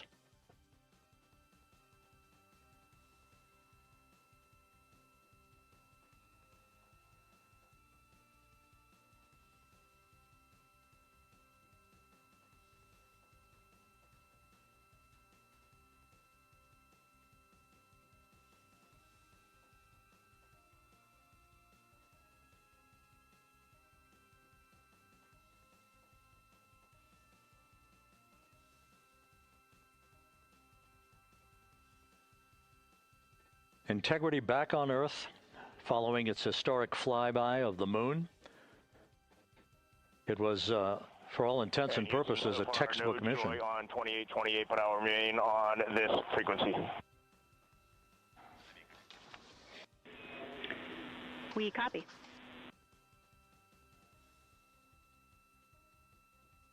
Reid Wiseman indicating some trouble with the SARSAT phone on board. But that's not an issue. What is more important is that the vehicle is solid. No issues as we begin the power down of the vehicle to begin the recovery process.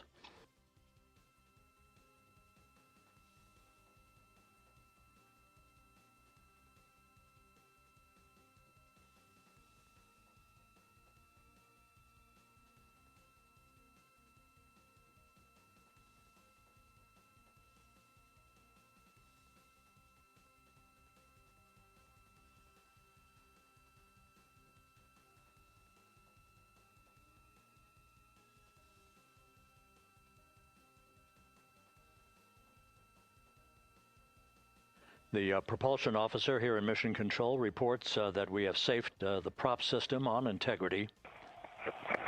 Can you say again? That was very weak and broken.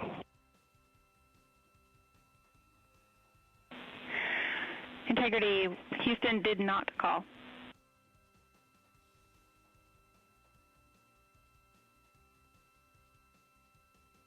Copy that, Houston. It might have been on the SAR radio. Stand by.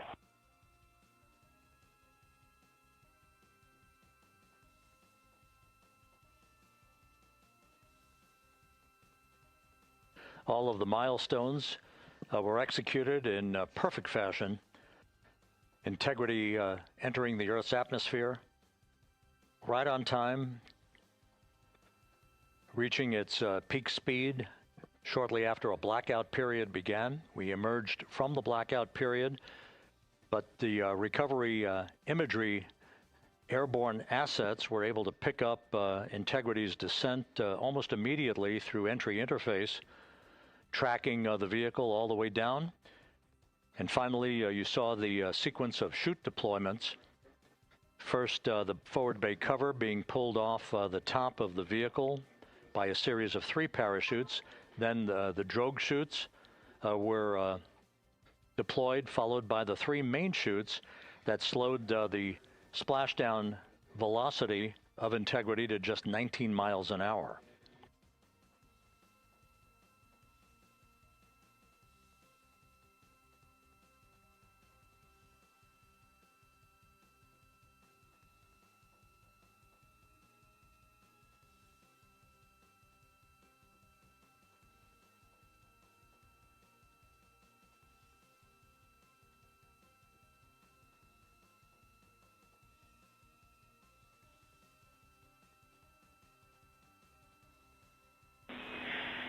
Integrity, Houston, with no joy on SAR and SAT phone, we'd like you to command an additional 15 minutes for a total of 30-minute power down delay.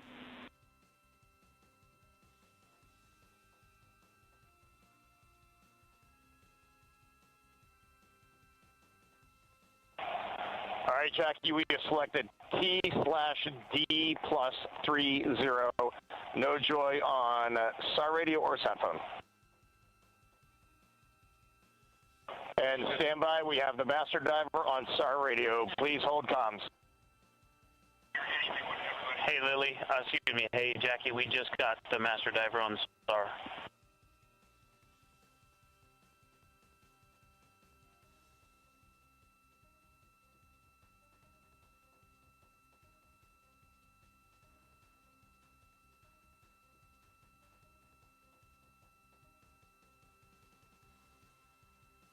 A good view of one of the fast boats. Integrity, Houston, if you are happy with your comm with master diver, you can go back to the 15-minute power down. Okay, stand by. Yeah, we'll confirm here in a second. The crew on board Integrity coordinating with the flight control team in Houston here in Mission Control on the timing of the power down of the vehicle, which will be the precursor to the recovery teams approaching the spacecraft. There are no issues with Integrity. We've had a bit of broken capability in establishing a SARSAT or satellite phone communications capability between the crew on board Integrity and the recovery team. That will get sorted out here shortly. There's plenty of cooling on board Integrity, so there's no rush to begin the power down. I tried to call you on the sat phone and not getting an answer there either. Concur. We haven't had anything come through.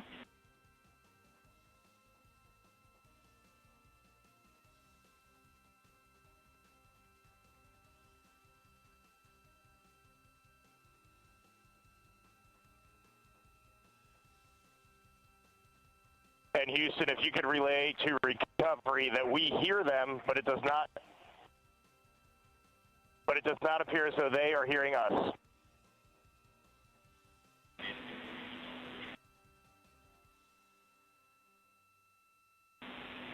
Houston copies, and Reed, just to confirm, you are pushing the PTT on the radio.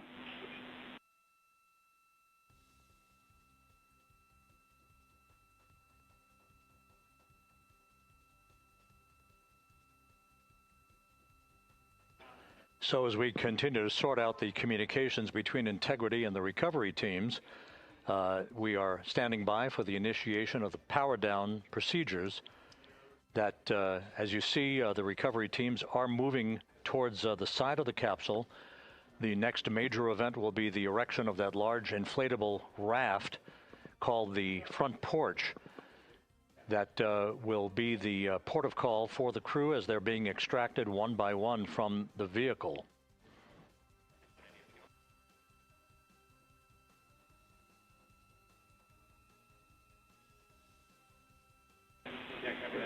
Integrity, Houston, for sat phone, we are going to attempt to call you.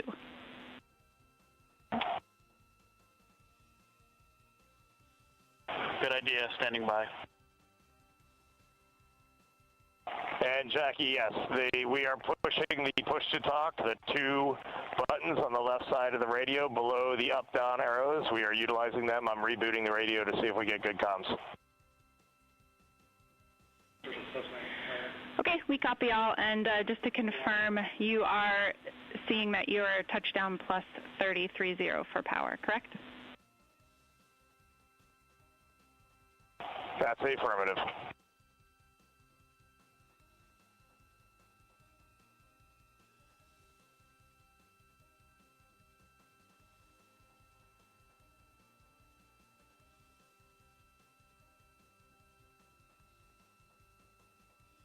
We are trying a backdoor approach to have Mission Control here call the crew on their satellite phone.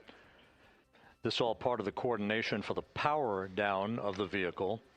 that will initiate the actual recovery operation. The first boats with the Navy divers on board are standing by, waiting to close in on Integrity to begin the process of erecting the large inflatable raft that's called the front porch that will be where the astronauts are extracted from so that they can have a few minutes to get their land legs back before they're hoisted aboard the Navy helicopters for the flight back to the deck of the USS John P. Murtha.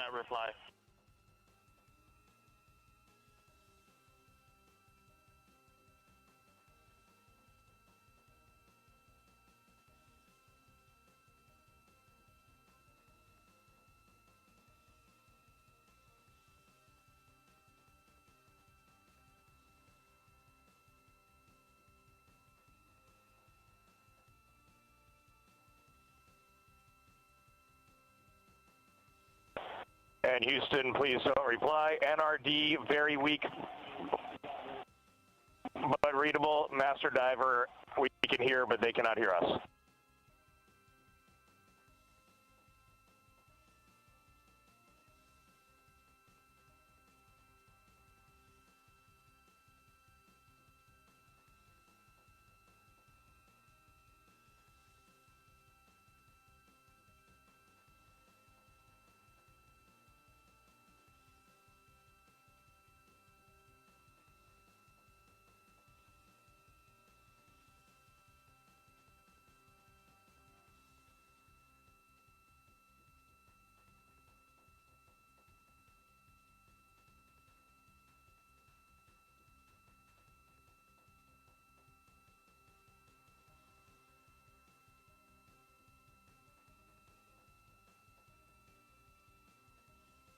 And Houston on OE1, is there any chance to tie us into NRD?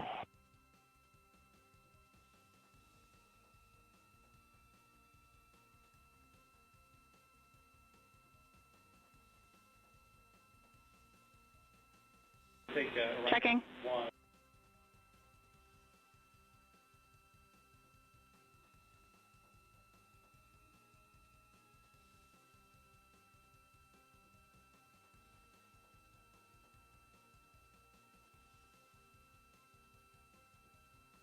This is Mission Control, Houston.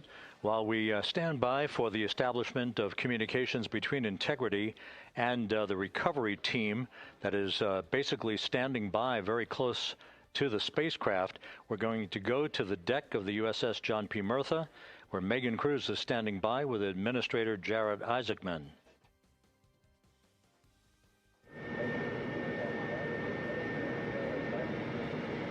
Hey, Rob, yeah, just such an honor to be able to be here on the ship, to be able to share and experience this moment with everyone together. And of course, as you just said, yes, here with NASA Administrator Jared Isaacman. Administrator, how did you feel getting to witness this and seeing NASA at its best?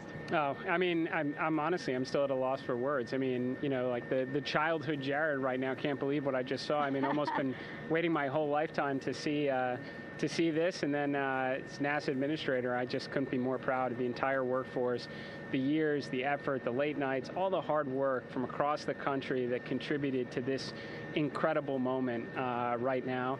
And yeah, incredibly grateful too for our teams here on the John P. Murtha right now. Yeah, look at them behind us here. Got everybody. Hey, what do you guys think? We just brought some astronauts back from the moon, huh? Unbelievable. Thank you. Yeah, so grateful to the Navy, the sailors that are here, the NASA teams. I mean, this is a joint effort that's on their way right now. These recovery forces are getting out to our Orion spacecraft, to Integrity, get our astronauts back on the ship safely. Yeah, and this is not just an accomplishment for NASA. This is an accomplishment for humanity. Again, a historic mission to the moon and back. How does this make you feel, and what do you hope people take away from this?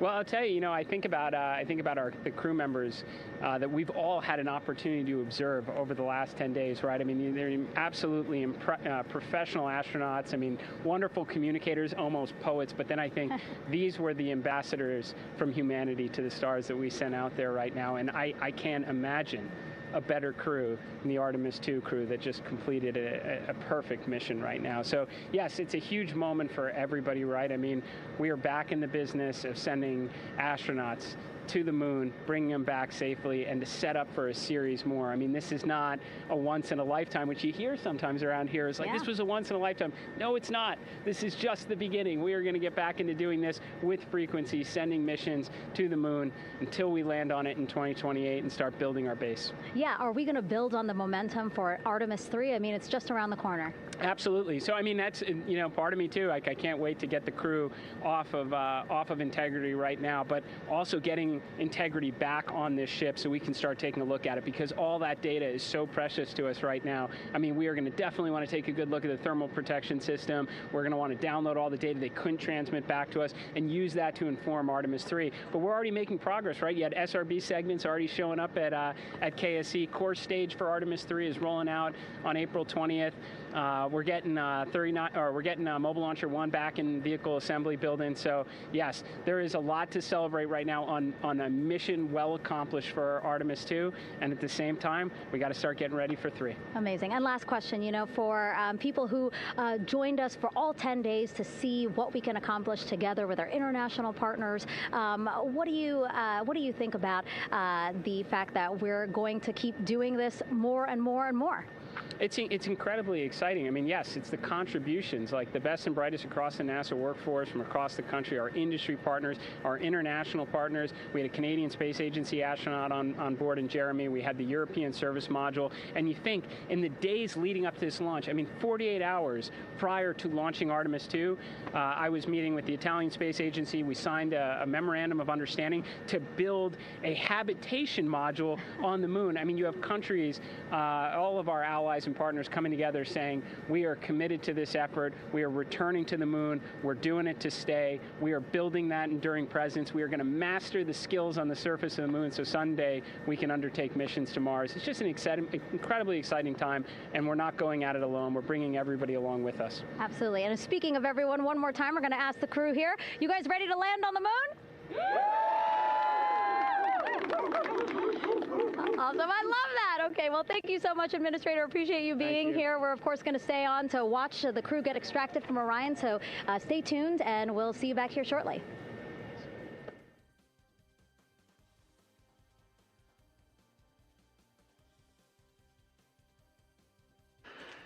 Thank you, Megan, and thank you, Administrator Isaacman. We are in the process of working to establish that communications link and to establish the procedures that will lead to the power down of the spacecraft, which is gently bobbing in the Pacific following a bullseye touchdown that occurred at 7:07 p.m. Central Time, 5:07 p.m. Pacific Time, 2.5 hours before sunset in the Pacific, southwest of San Diego. We have once again heard from the crew during that interview opportunity with the administrator, and we have 4 healthy crew members on board.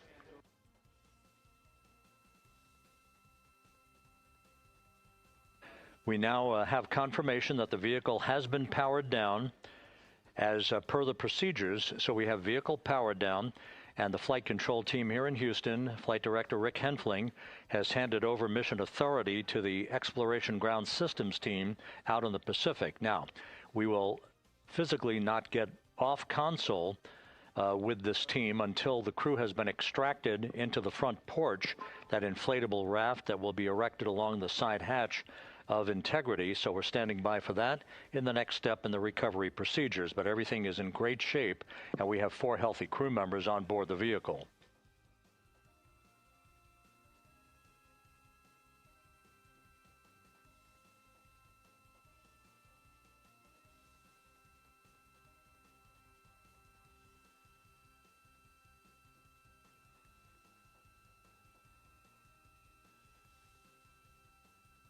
All of the entry events went by the book, no issues, perfect trajectory for Integrity that was culminated with one final raise burn to improve the angle of attack for the vehicle as it entered the Earth's atmosphere. All of that flight dynamics computation worked like a charm.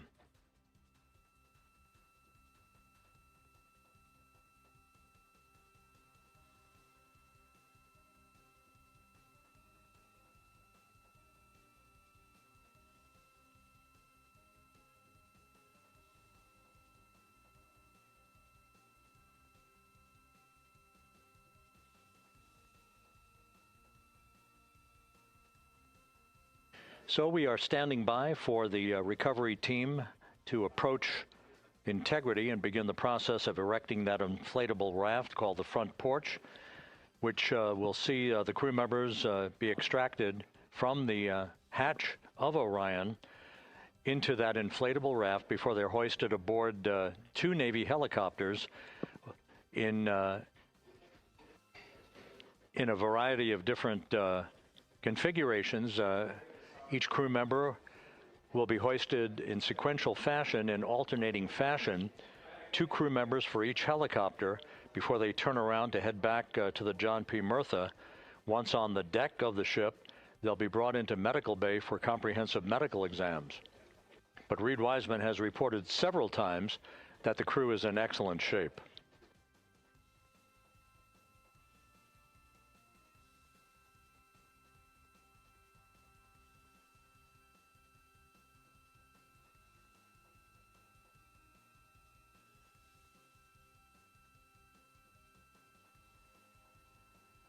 So just to recap, it has been some 26 and a half minutes since the splashdown of Integrity in the Pacific.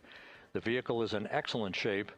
It performed like a champ all the way down through the Earth's atmosphere. All of the vehicle functions were checked off in excellent trip hammer fashion.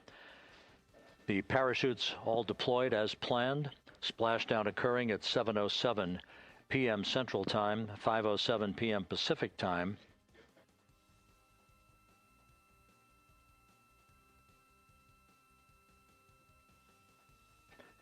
And after a bit of a tussle to try to establish a communications link with the recovery team, we were finally able to run through the procedures for the powering down of the vehicle.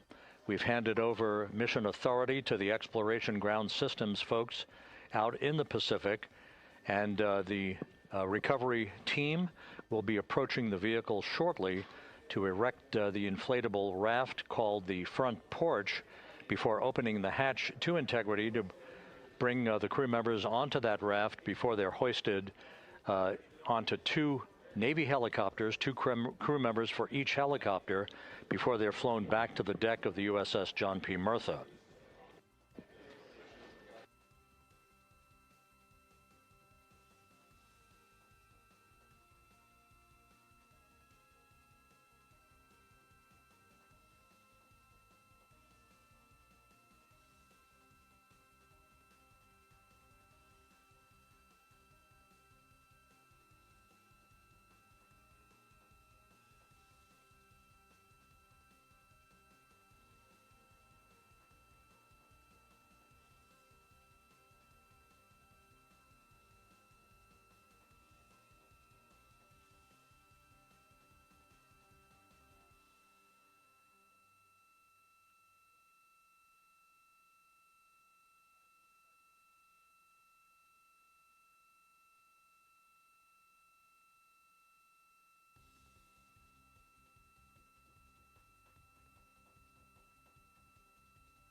This is Mission Control Houston.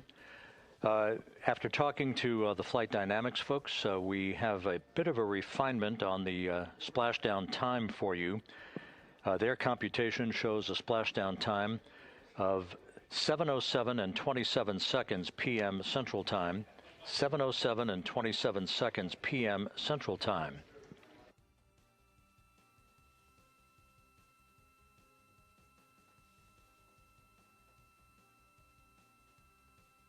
That would equate to a mission elapsed time of 9 days, 1 hour, 32 minutes, and 15 seconds.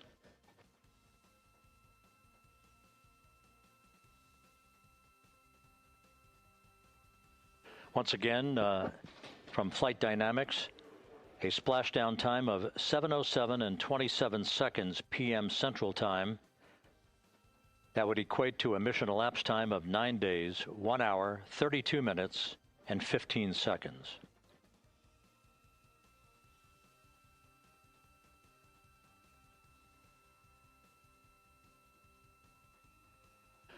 Reports from the Pacific indicate that the recovery team in communications with the crew aboard Integrity, that the crew remains in excellent shape as they await the approach of the team for a final hazard gas evaluation before they move to the side of the vehicle to erect the inflatable life raft called the front porch.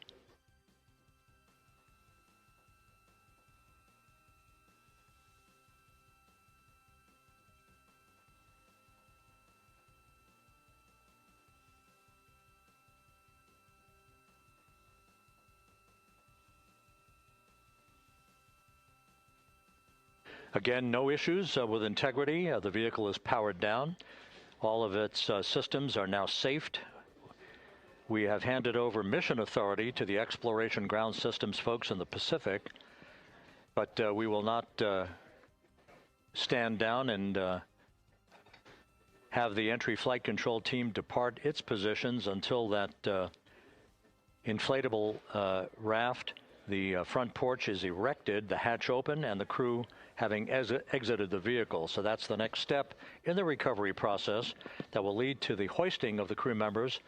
For 2 crew members for each helicopter, they'll be hoisted to a pair of Navy helicopters that will then fly a short distance back to the USS John P. Murtha. What you're looking at is one of the fast boats circling the vehicle to make a hazard assessment.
This is Mission Control Houston. Once again, you're watching the initiation of the recovery of the Artemis crew aboard Integrity. All of the Navy divers and the fast boats are now approaching the spacecraft after conducting a hazard assessment. The vehicle has been powered down. Entry Flight Director Rick Henfling now waiting for the life raft, the front porch, to be erected along the side of the vehicle so that the hatch can be opened and the crew members extracted from Integrity, soon to be hoisted one by one into a pair of Navy helicopters for a short flight back to the deck of the USS John P. Murtha.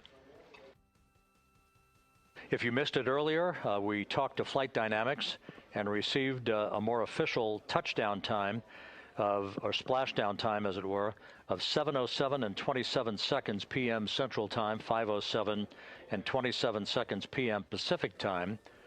That would equate to a mission elapsed time of 9 days, 1 hour, 32 minutes, and 15 seconds.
Continuing to get excellent views from the imagery assets out at sea in the Pacific of Integrity. We continue to get good reports from the landing and support officer, who's in contact with the recovery team, that the crew is in excellent shape, no issues.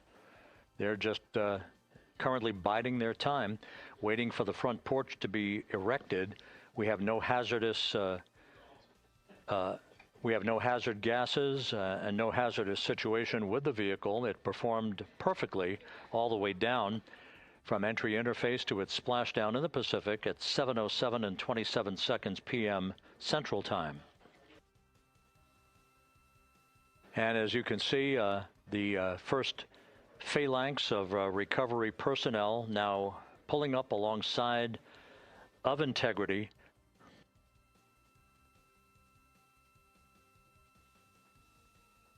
This includes Navy divers, a Navy flight surgeon, and other recovery personnel who have trained for several years for this recovery process.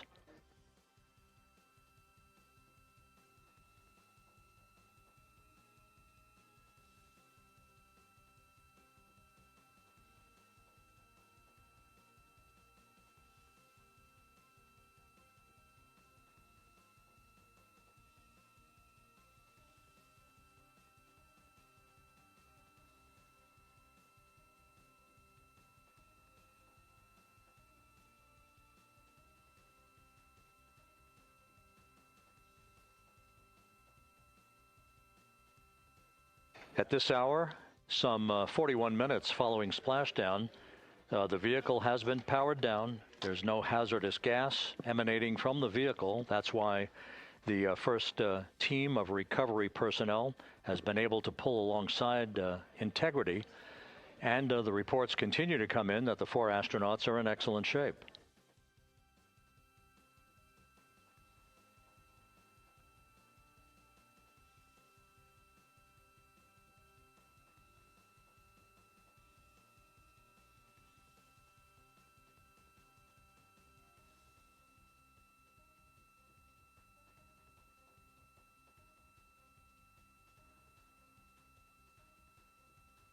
Yes.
This is Mission Control Houston, continuing to watch the initiation of the recovery of Integrity's astronauts. One by one, they'll be brought out of the spacecraft onto a large inflatable raft just a short time from now. In the meantime, we can go back to the USS John P. Murtha, where my colleague Megan Cruz is standing by to provide her situation report. Megan, can you hear us?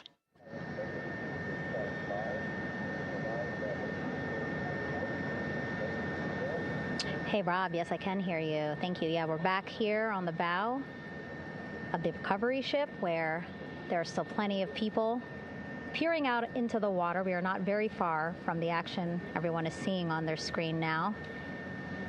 The Orion spacecraft, Integrity, in the ocean, surrounded by a number of recovery boats.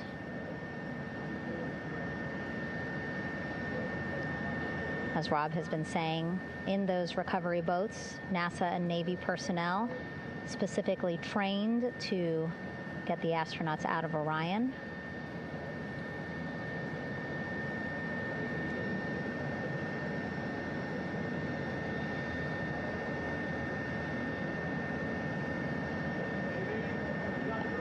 In some of our wide shots, you can probably see that there are 6 boats out in the water. More than 40 people out in the water right now on those boats.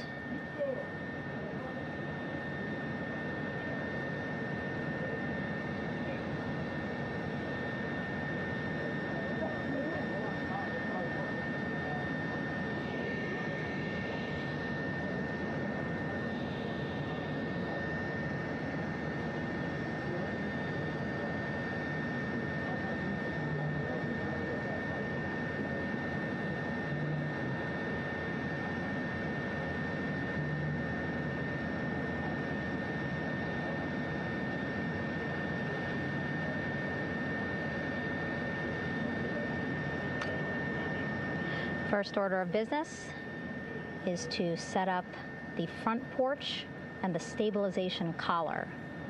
You might also hear it referred to as a stab collar.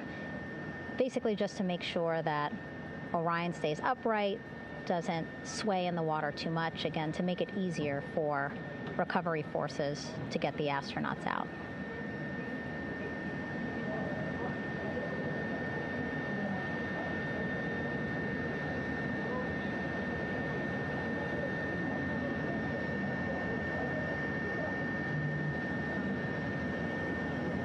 Again, we splashed down to the Pacific Ocean just after 5 p.m. Pacific time here. It's a requirement by NASA to be able to get the crew out of Orion within 2 hours of splashdown. So doing great on time so far. Plenty of time. No rush either. I was speaking to NASA flight surgeon Rick Schuring earlier in this broadcast, and he said to me, no rush to get the crew out. Just want to make sure that they're feeling good. And whenever they're ready to take their step out of Orion and onto that large raft, the front porch, folks will be ready.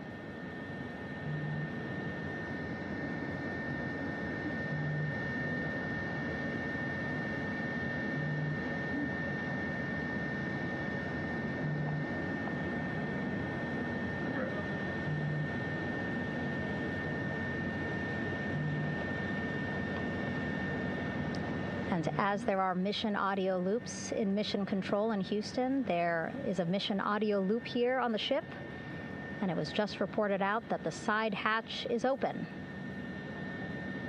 Side hatch of integrity is open.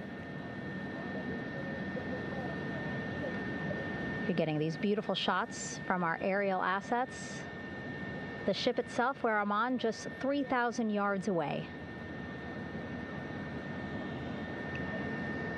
Again, plenty of people on the boat here, glued to the side closest to where they can see all this action. And again, with just 3,000 yards separating us, great views from the bow here. You can see now that side hatch is open. One of the Navy personnel is about to get inside there.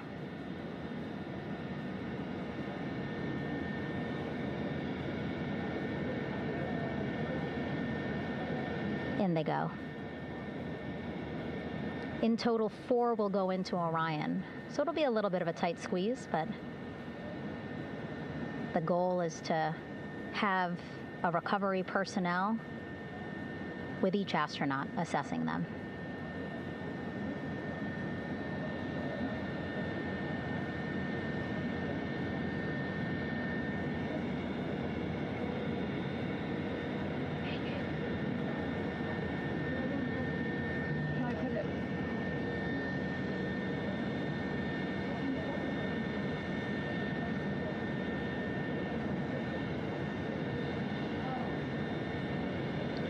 Boats getting closer now. Again, that one that's right up against Orion, those are the divers that will go in to the spacecraft to check on each of the astronauts. These other boats will begin doing a number of things, putting on that stabilization collar onto Orion, building that front porch. Eventually, they will retrieve the parachutes, as well as tow Orion back to the well deck of the recovery ship here.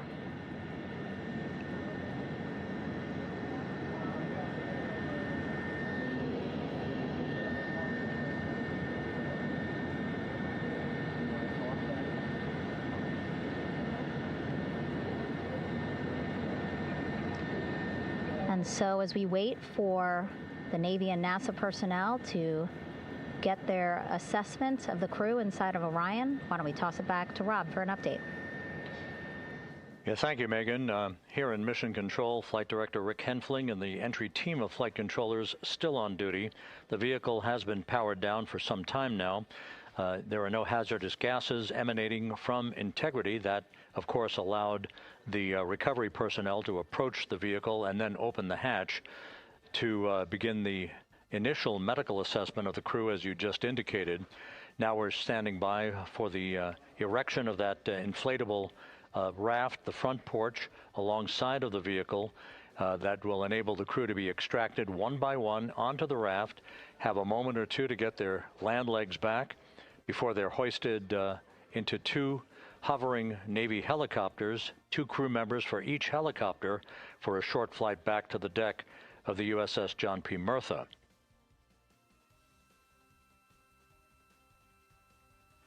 All of Integrity's systems operated flawlessly throughout the course of the approach to the Earth, the entry into the Earth's atmosphere, and all of the key milestones that followed in this high-speed return to Earth for Integrity, a mission that spanned more than 694,000 miles from the vehicle's launch from the Kennedy Space Center atop the Space Launch System back on April 1st.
As we mentioned at the top of the broadcast, the last time that the Apollo program saw a splashdown in the Pacific was Apollo 17 back on December 19th, 1972.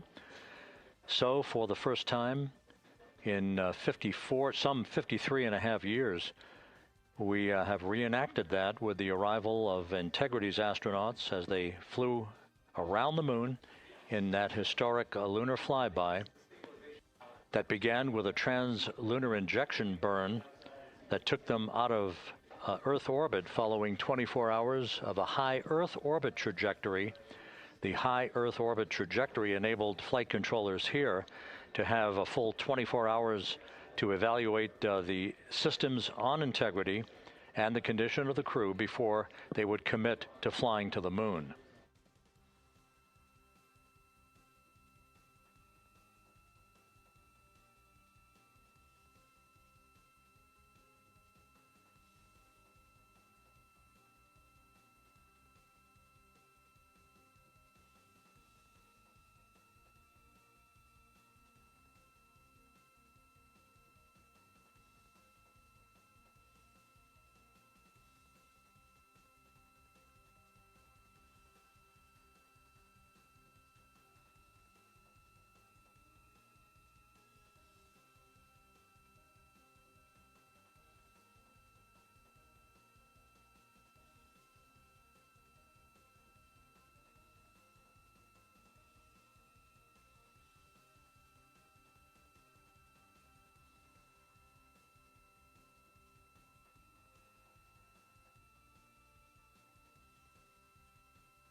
With the side hatch of Orion having been opened to set the stage for the erection of the inflatable life raft, known as the front porch, to be erected alongside the spacecraft for the extraction of the crew. Let's play for you an interview that my colleague Megan Cruz conducted on the USS John P. Murtha with Navy diver First Class David McMahon that explains how this process is unfolding. Okay, Davey, so you and some of your team, one last look over of the stabilization collar, correct? Yes, ma'am. Okay, so what is this stabilization collar? This is what's going to stabilize the capsule out there in the ocean. We don't know how good the weather or the waves will be that day, so this will help prevent any unnecessary occurrences from happening, stabilizing the capsule and the astronauts inside. So basically this is a float that will go around Orion. I'm assuming that what they're doing right now, these are the lines that will attach the collar onto Orion? That is correct. And so what are they doing here? So we've got the lower line that will secure the inflation device before we inflate it. That gives us the go-ahead that it's secure in its space, and then we'll inflate it, and then once that is done, we'll undo all the carabiners and get this orange line on top tied in the same fashion, and then this will be secure to the capsule, and the astronauts can safely take their first steps out of the capsule onto the front porch. Okay, and how long will it take them to set up the stabilization collar? We should definitely be able to handle this in under 10 minutes. Okay, wow. And then you just mentioned the front porch. So basically after they set up the stabilization collar, then they set up what's called the front porch here. That's correct. Okay, and what's the front porch? Front porch is basically a bigger waiting room for the astronauts to sit in while we wait for the helicopters to show up and grab them. Okay, so the medical team that was inside with the crew, they're going to help them out and onto the front porch? That is correct. And then what happens here? We have hired trained medical personnel also on board the front porch that will give them lookovers and just make sure they're okay while we wait for the helicopters to show up. Okay. How does it feel, I mean, your team, you, to be part of a mission that's returning astronauts from the moon in more than 50 years? We all feel extremely honored to be a part of this, as well as a bigger mission for the Navy and joining up with NASA to do great things. Mm-hmm. And do you feel like you and your team are ready? Yes, very ready. Cool. All right, thank you so much. Thank you.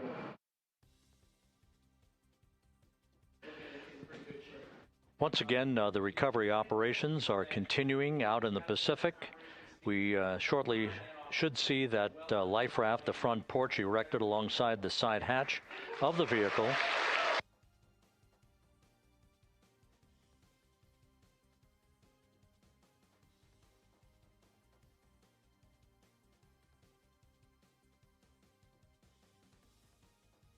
A number of flight controllers have come into the flight control room to receive congratulations from Entry Flight Director Rick Henfling. But we're going to stick with our operations out in the Pacific as we await the extraction of the 4 crew members who are reported to be in excellent condition.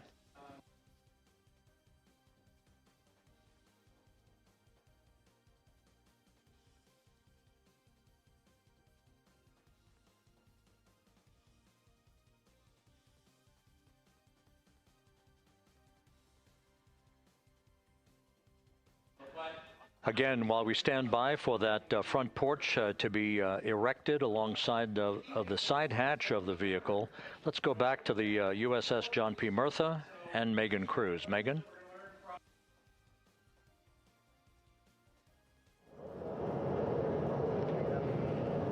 Hey, Rob. Pausing now to listen to some internal audio loops. Again, the operations team here on the ship communicating with everyone out on the water. It seems like currents are hindering them a little bit from unfurling and inflating the stabilization collar as well as the front porch. But again, the requirement to get the crew out within 2 hours of splashdown, plenty of time. So no concerns just yet. But as calm as the water looks, yeah, it looks like it's hindering the teams just a tad.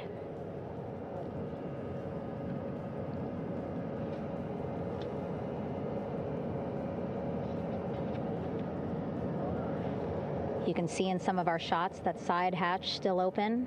Again, inside there are now 8 people inside. 4 divers, Navy divers, all with medical training, each assigned to an astronaut each. Making sure that they're comfortable, feeling good.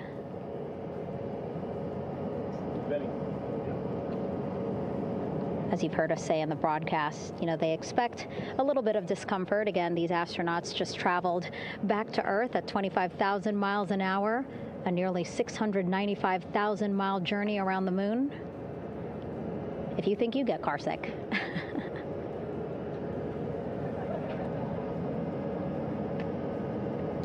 Again, 6 boats out there, lots of gear with them, just in case, right? As we said, the crew reported feeling great, but again, all those folks out there in case they weren't, right? NASA is all about making sure we think about every situation that can happen, and so, of course, wanted to be ready in case any of our astronauts needed more medical attention while out there in the water.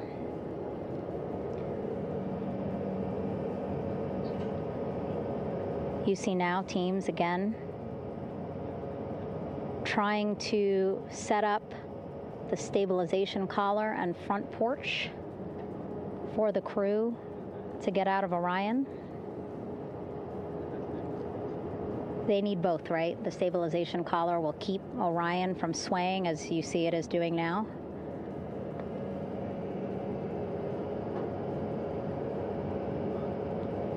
And then they will connect the front porch to the stabilization collar so that the crew can take 2 steps and they will be in the front porch.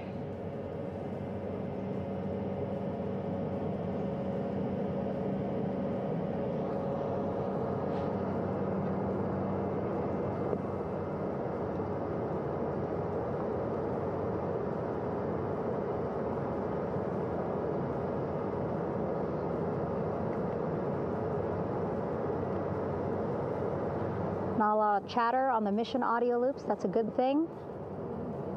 Again, things proceeding pretty nominally,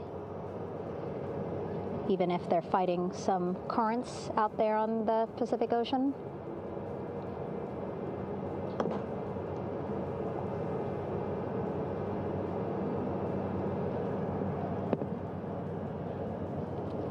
Again, the goal, setting up the stabilization collar and the front porch so that the crew can rest comfortably in the front porch, get placed into harnesses so that 2 helicopters can lift them off the front porch and onto the USS John Murtha here.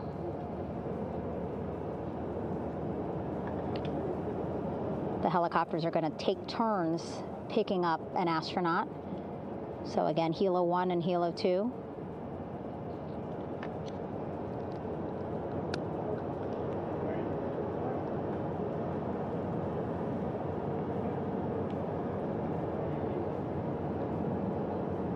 Okay, and the recovery team here on the ship just got a report from the undersea medical officer who is inside the capsule with the crew. He is reporting all 4 members are green. All of our 4 astronauts, Reid, Victor, Christina, Jeremy, green, meaning they are feeling great, not the complexion of their skin.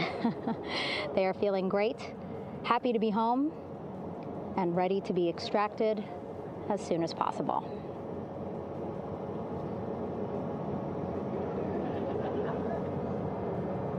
And so, as I was saying, we have 2 helicopters circling the activity you're seeing on the water right now. Each will take turns picking up an astronaut. So Helo 1 will come on in, hover above the front porch, about 40 feet above the front porch.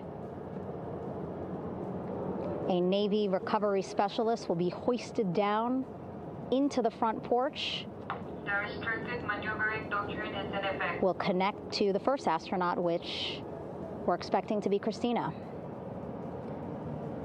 And then Helo 2 comes around, picks up Jeremy, while Helo 1 stays above head, and then Helo 1 will come back in for another astronaut, and then Helo 2 for the last astronaut, and then back to the flight deck here on the recovery ship.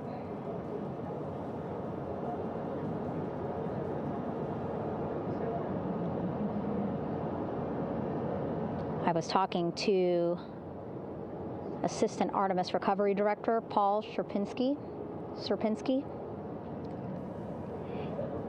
He said helos are a much quicker, safer way to get on board. They did actually consider boats, but then if you think about it, longer time, the crew would have to move through more of the ship. This way the helos will give a more direct, quicker route to the medical bay for our 4 astronauts.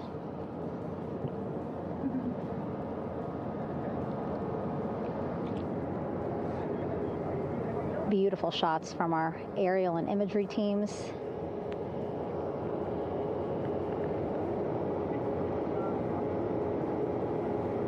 Clouds have dissipated for a clear view from the bow of the recovery ship here.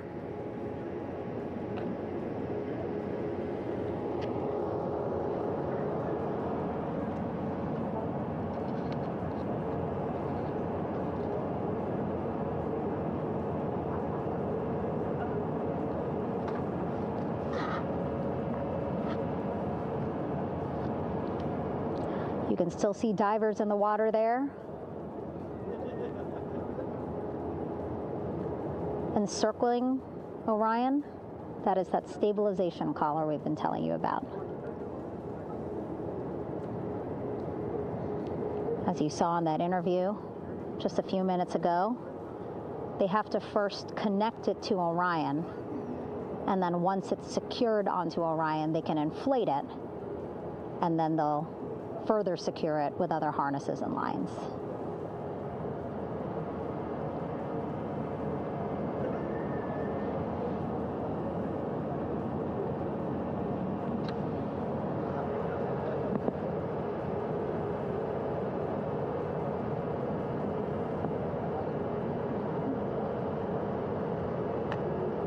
About an hour and 10 minutes since splashdown in the Pacific Ocean here.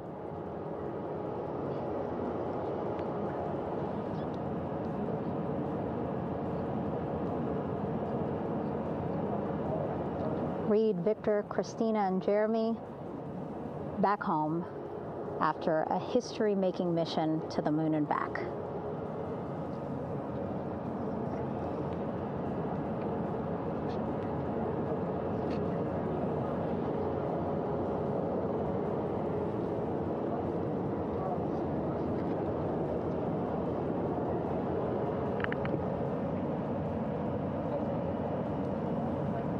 If you missed what we said just a couple of minutes ago, the undersea medical officer inside with the crew in Orion, reporting all 4 crew members feeling great.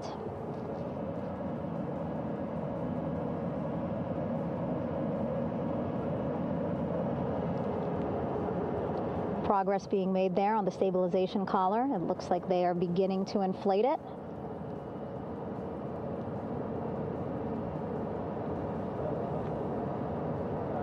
And it looks like they're starting to unfold the front porch in order to get that into the water here shortly and inflate that as well.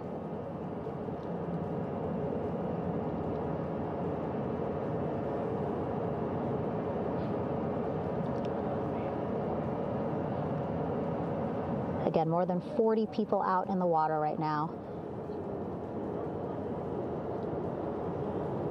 And those Navy and NASA personnel have been in the water for now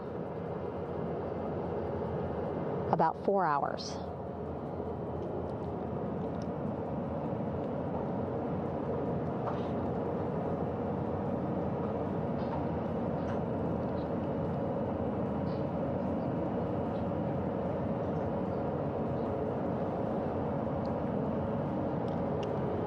The reason why they had to get out so early is just to stage everything. And actually here on the ship,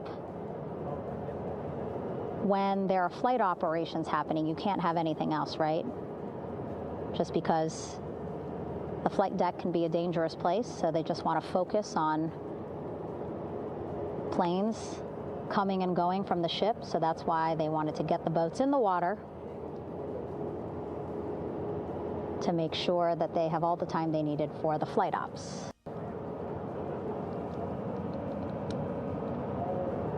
And then the same crew here out in the water, they will stay out in the water for a number of hours after we recover the crew and get them back on the ship, because then they have to recover Orion.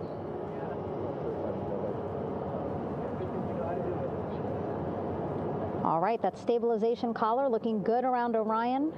We're now seeing some recovery personnel getting on to that collar. Again, they need to further attach it to Orion to make sure that it can really prop up the spacecraft. It's basically lifting it up off of the water just a tad. Again, so it's not so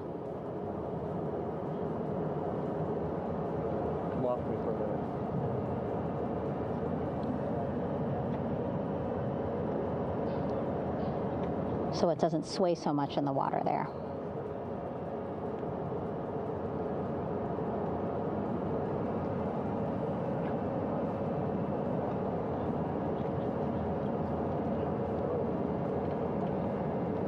And now that front porch looks like it's nearly fully inflated as well. You can see a much larger surface area.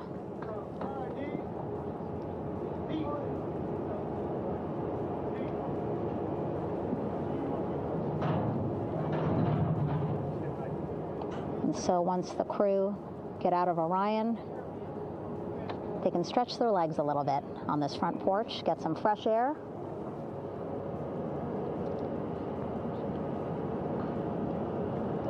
And enjoy this beautiful day here on their home planet.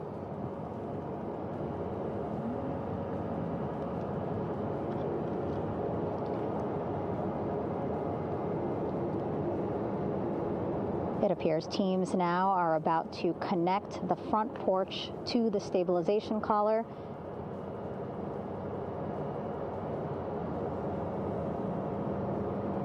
And at that point, when both are secure, we should soon see astronauts come out of Orion.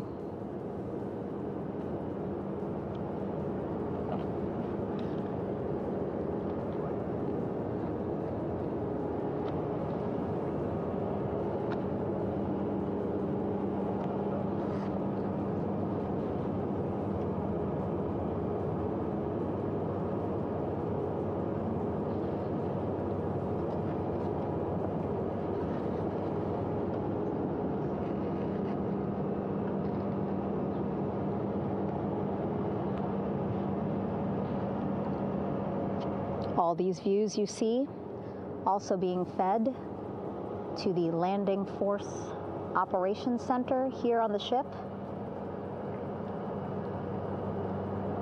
Of course, it is very important for our recovery teams leading the mission to have all the views that you're seeing as well. Again, listening to their communication loop here on the ship. Very quiet, which is a good thing. It means things are going pretty nominally, meaning as expected.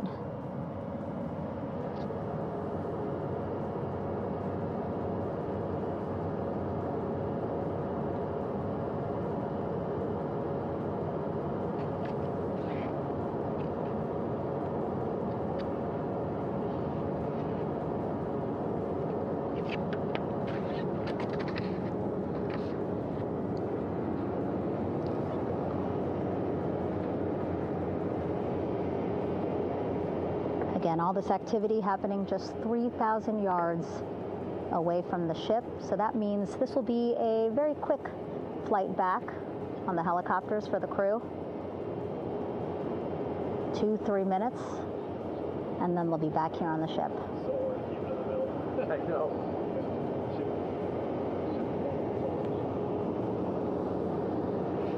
Okay, saw a thumbs up from one of the personnel on the front porch. It looks like they are now getting ready to deploy what they call the Air Rescue Vest, ARV. And so this is the harness that each crew member will get into in order to be hoisted into the helicopters. Again, those helicopters hovering just about 40 feet above the front porch when they're ready to pick up each crew member.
This is Mission Control Houston. Behind me, a fairly raucous scene as hundreds of flight controllers have poured into the flight control room here. This is reminiscent of the scene after the final shuttle mission of STS-135, although that was the end of a program. This is only the beginning of a program with the textbook splashdown of Integrity and its 4 astronauts. We're standing by for the crew to be extracted from the spacecraft. Entry Flight Director Rick Henfling invited all of these flight controllers who have contributed to this mission to enter the flight control room to have an opportunity to receive well wishes and to share the mutual glow that exists in the wake of a textbook mission for Integrity. On the front screen here in Mission Control, a sign that says "Welcome Home, Integrity," taking humanity back to the moon, going further, and returning safely to Earth. So all of that jubilation, part of the post-splashdown activities, even as we await the crew being extracted from the vehicle to be hoisted onto Navy helicopters for the trip back to the USS John P. Murtha.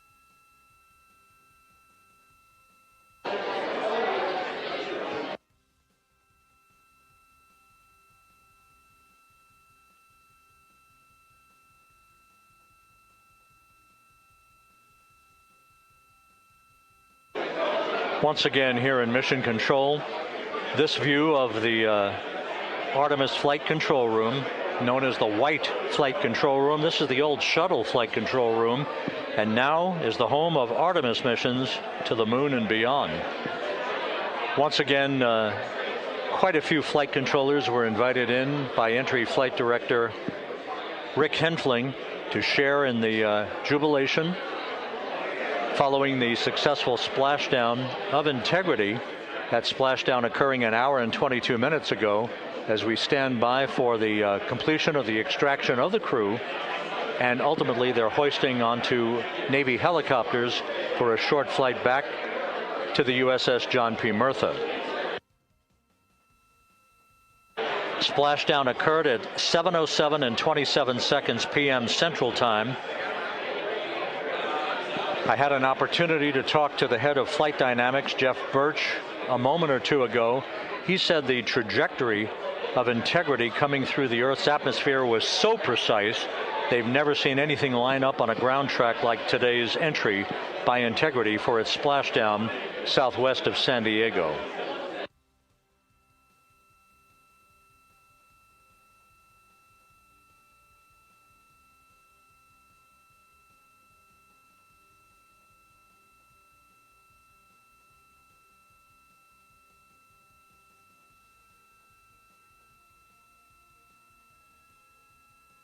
And the initial, you can hear it.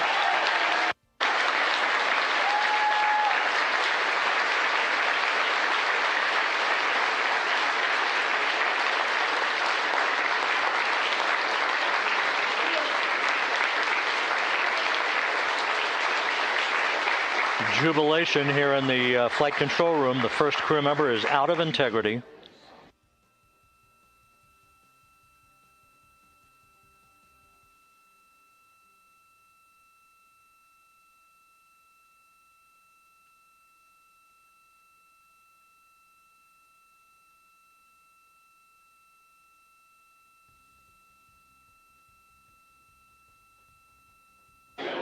We are expecting the other crew members momentarily to be extracted.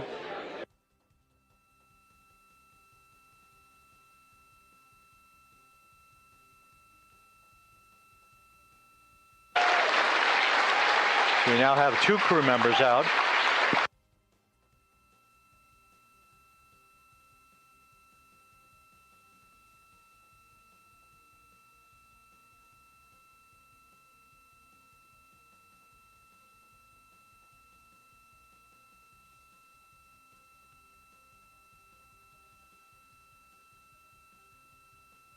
Two crew members out, 2 to go.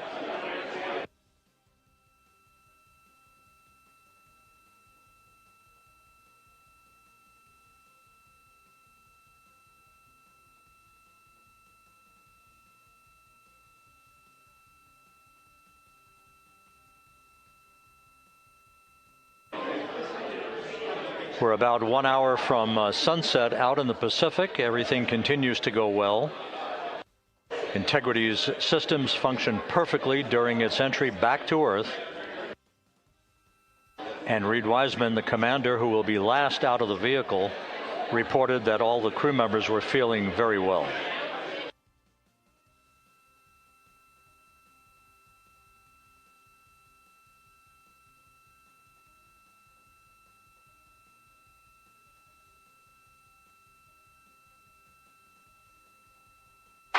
Crew member number 3 now out.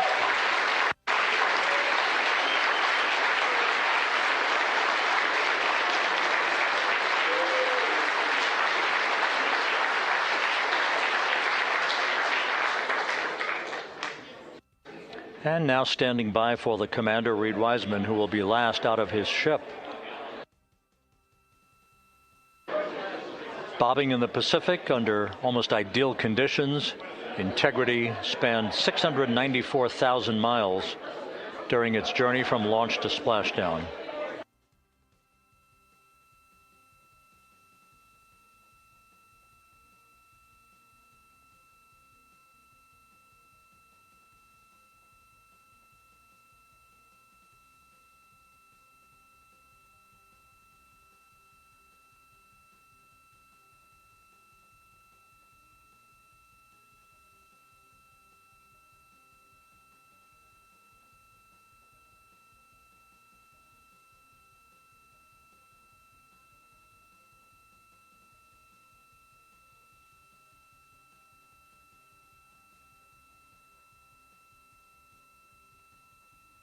And we now have Reid Wiseman out of the vehicle. All 4 crew members now out of Integrity.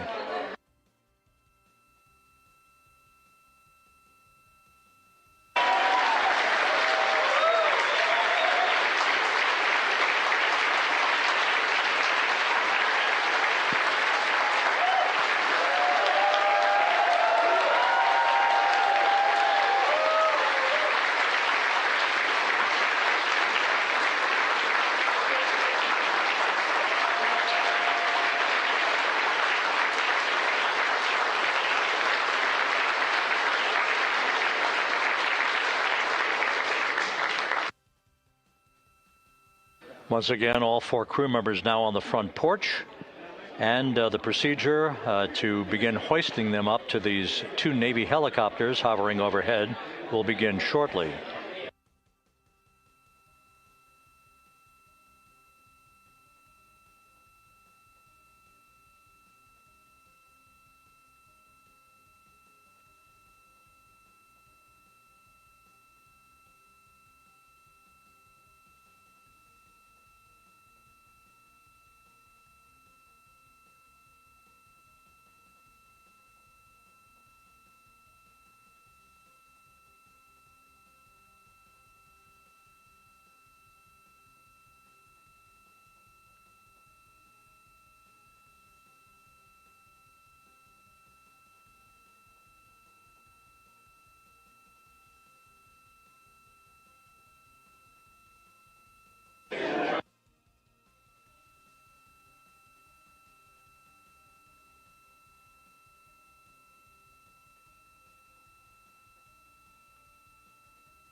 This is Mission Control Houston.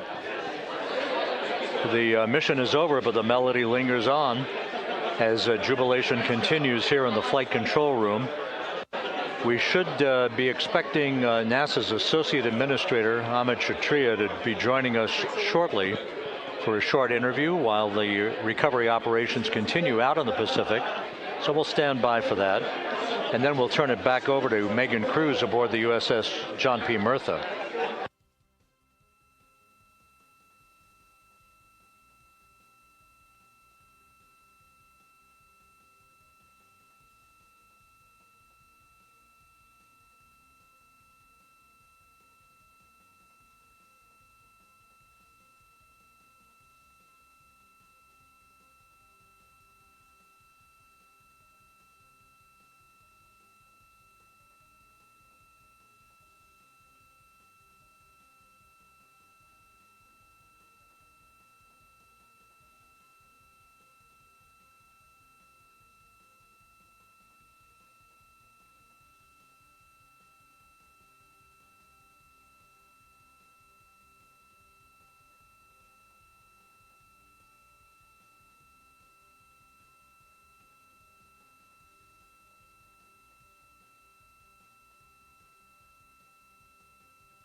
This is Mission Control Houston here in the Artemis Flight Control Room.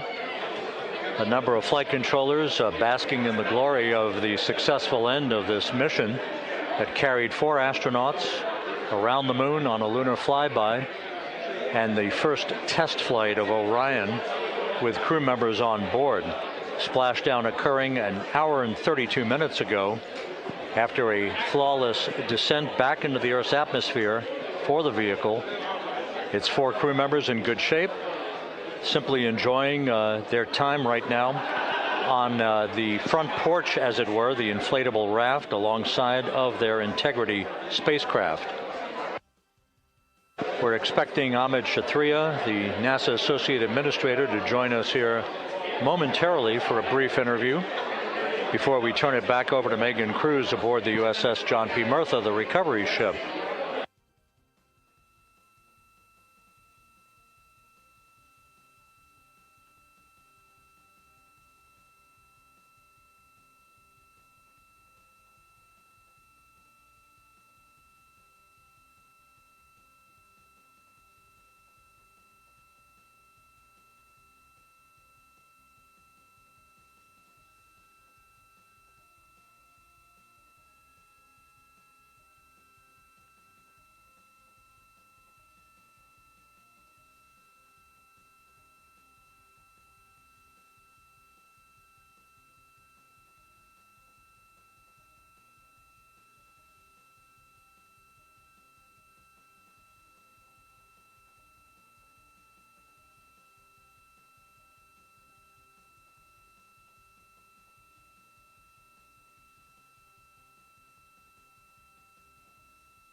This is Mission Control Houston.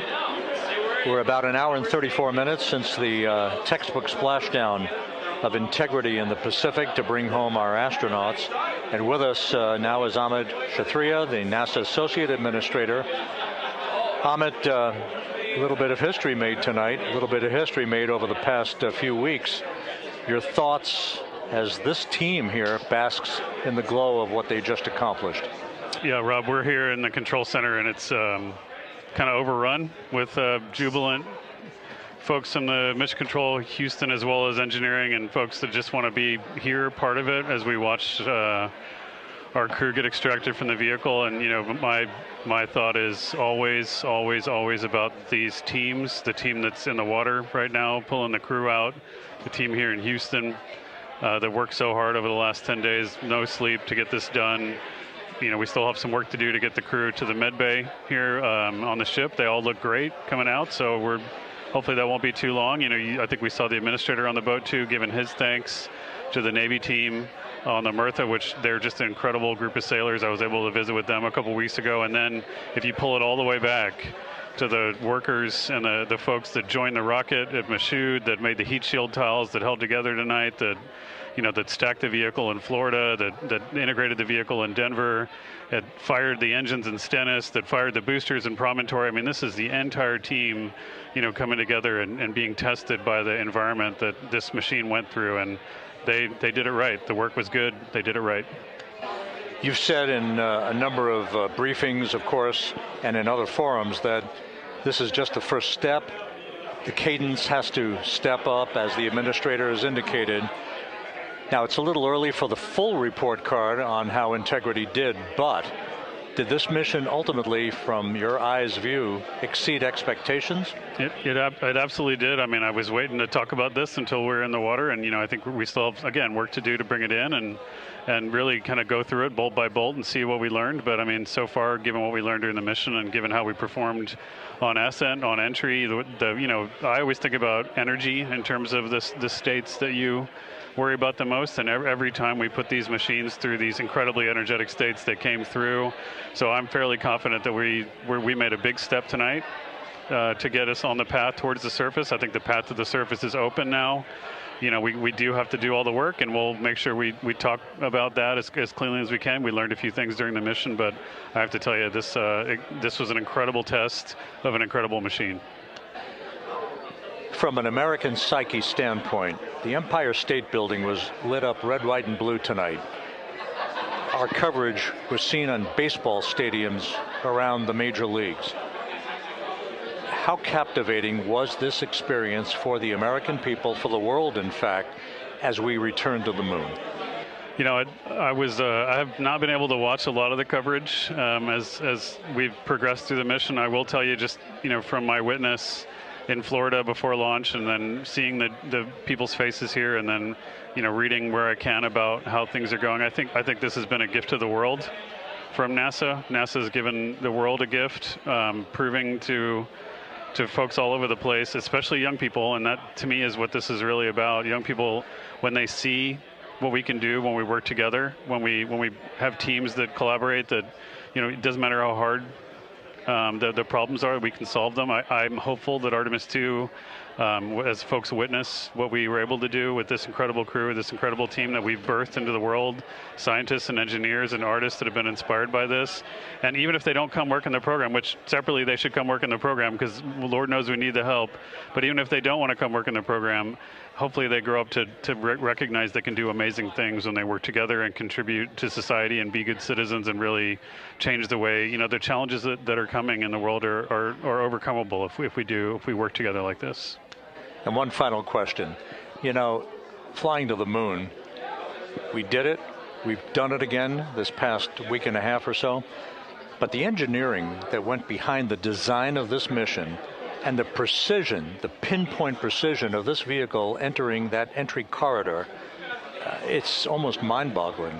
Yeah, it is incredible when you think about the energies involved and the uncertainties involved. That when we inserted the vehicle into orbit, it was 99.2% down the middle. When we dropped the vehicle right on top of the fleet here, our guys knew exactly where to go, but the guidance was perfect. You know, it's interesting. I've got this question a lot over the last few weeks about, you know, we did this before 53 years ago, and you know that. I mean, it is a reasonable thing to contemplate, like what's gone on since then. And what I'd tell you is, you know, when we did Apollo, which again, the more we learn about what they did, the more magical it seems what they were able to accomplish given the technology and the learnings that they had. But when we did Apollo, the architects of Apollo, you know, Gilbert, Seaman, von Braun, Mueller, what they really wanted to do, you know, as they were contemplating what it meant to expand our range of action to the lunar surface, what they wanted to do was learn how to live and work in space for a long time. They wanted to do that first before they were confident they could expand their range of action to the moon. Now, of course, the politics of the time and the mission at the time was different, and so they had to go straight to the moon and bring people home. And then after that, the program kind of lost its momentum. But you know, after that, NASA kept moving along those paths, right? So we recognized during Apollo that reusability was going to be important. We spent a lot of money on those machines, and you know, we spent a lot of money on these machines here, even though, but we recognized that reusability was important, which is why we built a winged space plane called Space Shuttle, and then we used that reusable machine to build a space station. And we learned for 25 years how to live and work in space, and have been able to develop technologies that can enable exploration. So really, what I think is now, 53 years later, we're at the point where the architects of Apollo would have been pleased that we're now ready to actually go back to the moon and go back to stay, because we've learned all the things we needed to learn. There's a lot of people pleased here tonight, and we really thank you for joining us. Amit Kshatriya, NASA's Associate Administrator, as we begin to hoist the crew onto the helicopters to head back to the recovery ship. Thank you very much. Thank you, Rob. Congratulations, Amit.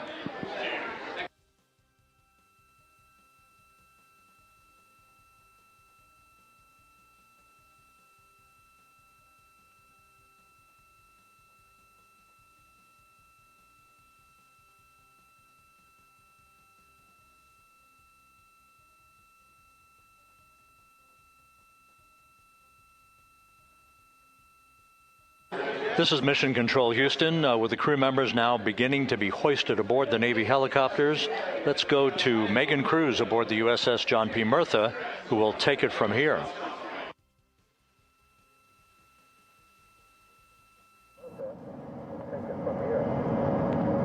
Hey, Rob. Yeah, back on the bow of the ship here, we are seeing the helicopters circling Orion.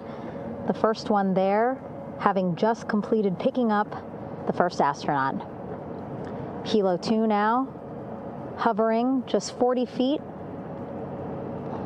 above the front porch, lowering a recovery specialist out of the helicopter. That person will touch down in the front porch just there.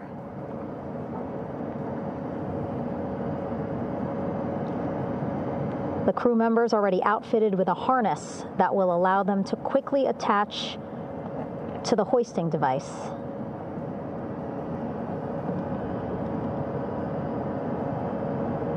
Look at the power of those blades throwing water out at the center there, the front porch, with now 3 astronauts and the recovery specialists.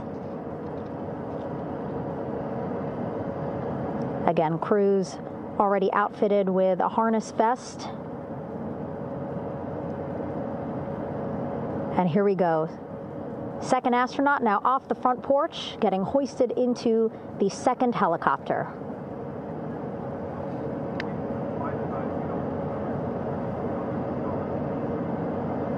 That helicopter will now hover just a distance away to give room for the first helicopter to come back and pick up the third astronaut.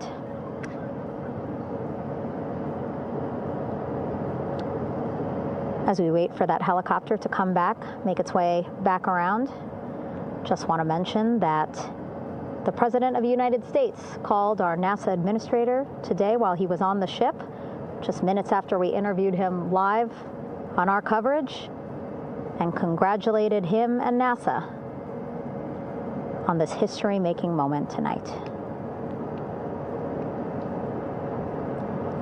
Helicopter 1 again hovering 40 feet over the front porch. We will soon see another recovery specialist getting lowered onto the front porch. Wow, imagine sitting on that front porch, the wind, the water. But again, the recovery team determined that a helicopter flight back to the ship here would be safer, faster, and more comfortable for our crew who just completed a 10-day mission around the moon. Third astronaut in the air, getting hoisted quickly back into the first helicopter now.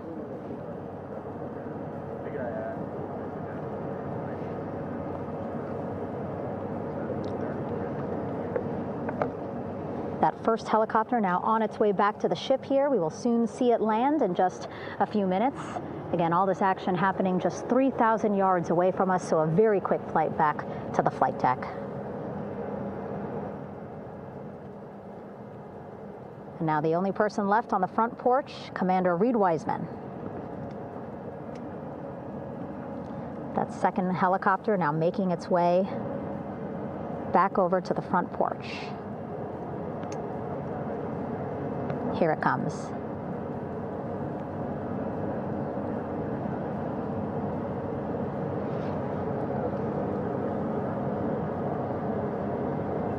Making its final approach here.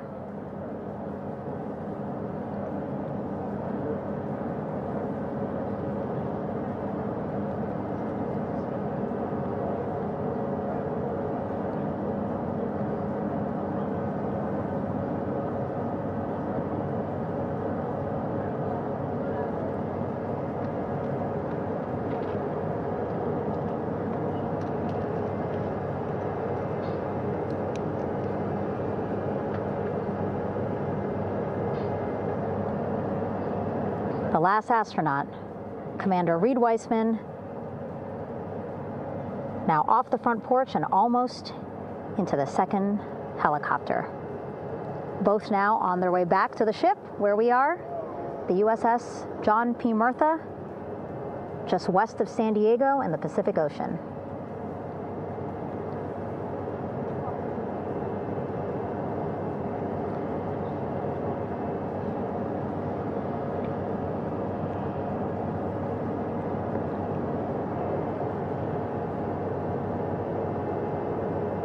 Exciting to see our 4 crew members minutes away from landing on the flight deck here on the recovery ship.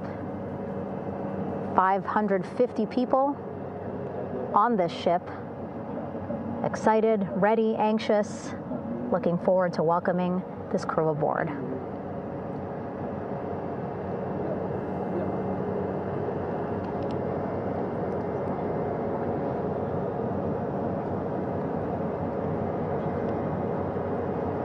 Watching them now with our own eyes. Close to the ship here.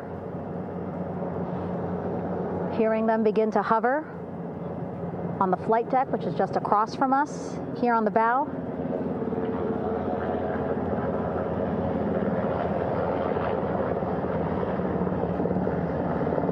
The first helicopter coming in.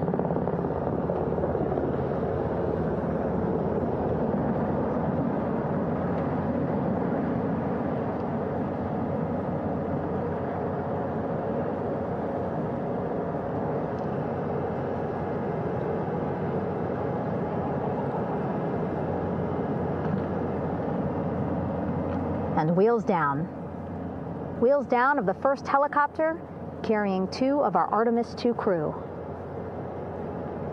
Pilot Victor Glover and mission specialist Christina Koch.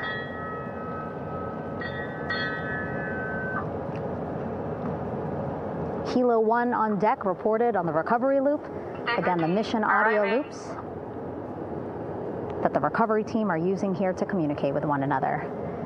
And an announcement just made on the ship, integrity incoming. 2 more helicopters on their way to the flight deck, one carrying the crew, the other, one of our imagery helicopters. Again, kudos to our imagery and aerial teams for giving us these beautiful views of history in the making. Set amid a gorgeous, soon-to-be sunset here in the Pacific Ocean.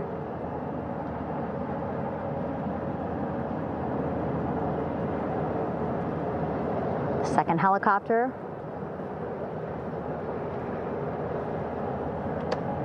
making its approach of the flight deck.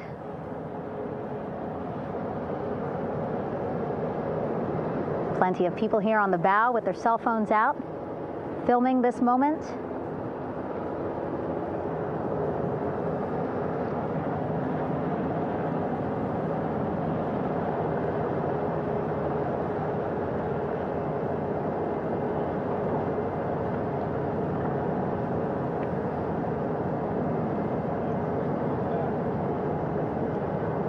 Some impressive flying here by the Navy, as we are seconds away from wheels down. And there you go. We now have all 4 Artemis II crew members on the USS John P. Murtha.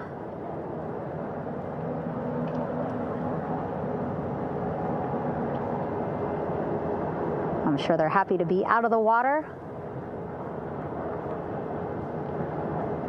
and on this recovery ship with, again, 550 people on board, ready to welcome them home. But first, as we've been saying throughout the broadcast, just making sure the crew feel good. We reported that they were feeling good when they were in Orion, but those were just initial, quick, verbal assessments of how they're feeling. Their destination tonight, the medical bay here on the ship, right after we power down the helicopters here.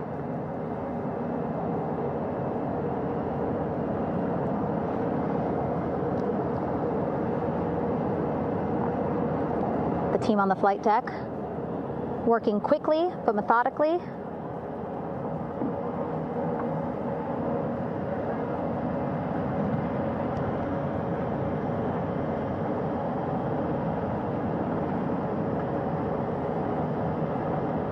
Waiting for just one more helicopter to touch down.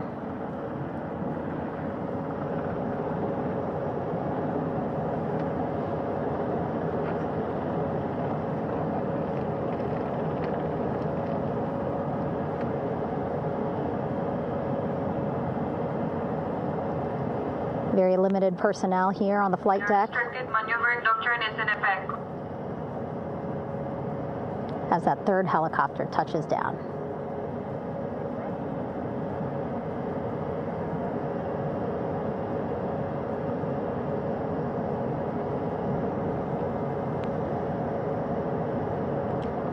The ship is at flight quarters. Stand clear of waiter decks, ACO frame 095, or no cover stop side, thrown articles over the side, hold all trash and garbage on station. Flight quarters. While just a few folks on the flight deck itself, there are plenty more on some upper decks. I see in some of our views a very packed crowd overhead.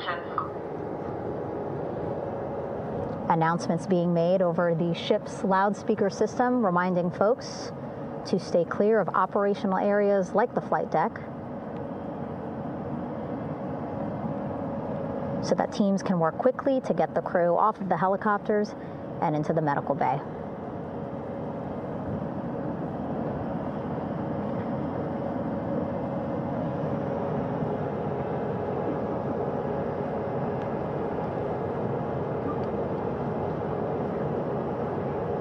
Splashdown today, 5:06 p.m. Pacific time. We are within 2 hours of that splashdown time, and already we have all 4 crew members on the flight deck of the USS John P. Murtha.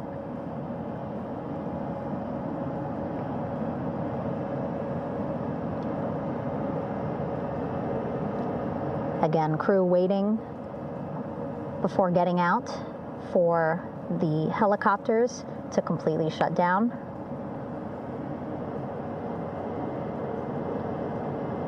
Safety, of course, very important to NASA and the U.S. military.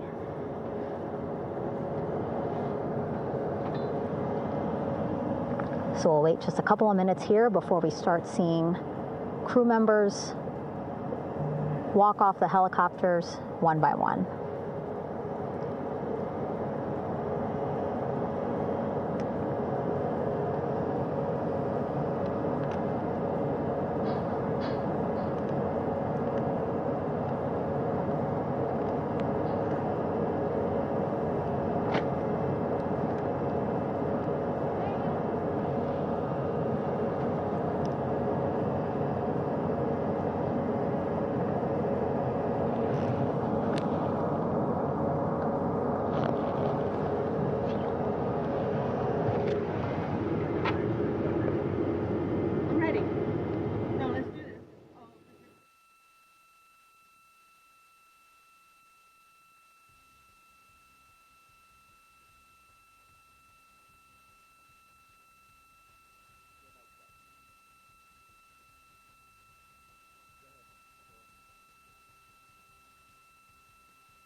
All right, and now here we see pilot Victor Glover and mission specialist Christina Koch sitting on the edge of one of the helicopters, looking in great spirits. That familiar smile and laugh from Victor, I can see it from here. Christina, I'm sure, feeling the same way, just blocked a little bit by our camera here, but we'll see her here shortly. A photographer taking their pictures. Victor saluting folks on the flight deck. They look like they're in great spirits. Happy to be home, I'm sure.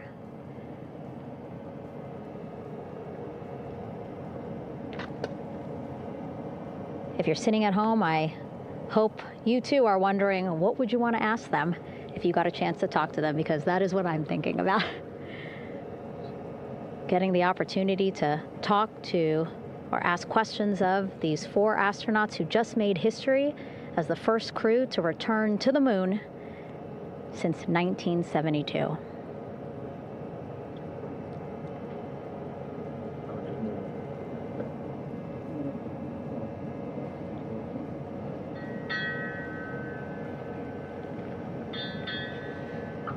Oh, there we see Christina there, also smiling. Finally peering out, waving at the cameras. Hello to you too, Christina, yes. Welcome back. Welcome, welcome home. A loudspeaker announcement on the ship saying, "Welcome home, integrity."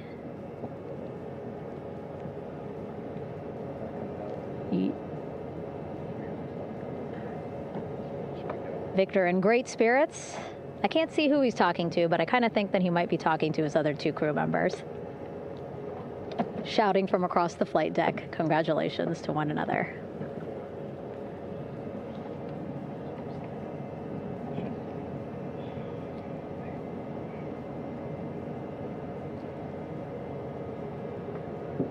And so now we see some Navy personnel walking up to the helicopter. This is again the first helicopter carrying pilot Victor Glover and mission specialist Christina Koch. Both have taken off their helmets now.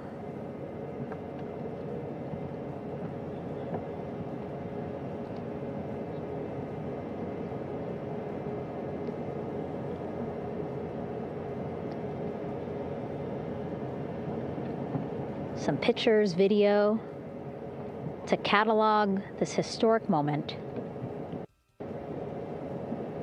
A beautiful sunset just behind them here in the Pacific Ocean. Golden hour. These pictures will be beautiful.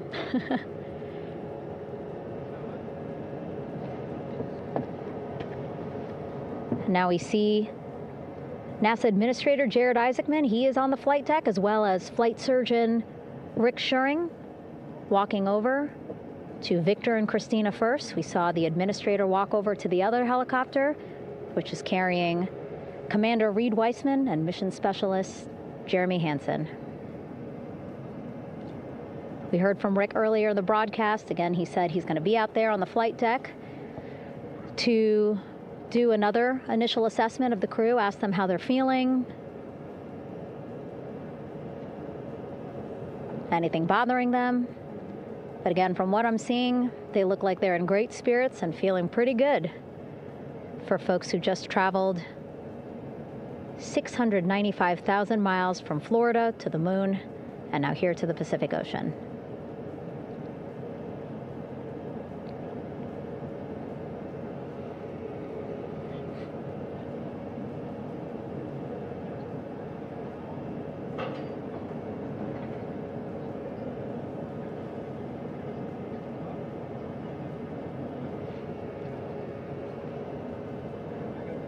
We're now seeing NASA Administrator Jared Isaacman walking across the flight deck. He had been talking to Reid and Jeremy, now approaching Victor and Christina.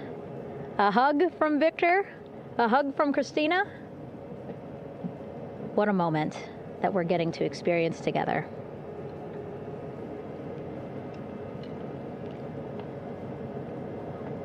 I'm sure congratulatory words. You know, we got to speak to the administrator live on this broadcast as well, and he said the kid in him right now, giddy, absolutely giddy at what we were able to accomplish today. Returning them home safely and in good spirits after a 10-day mission around the moon. And here we go. We're seeing Jeremy walking, waving across the flight deck, now on his way to the medical bay.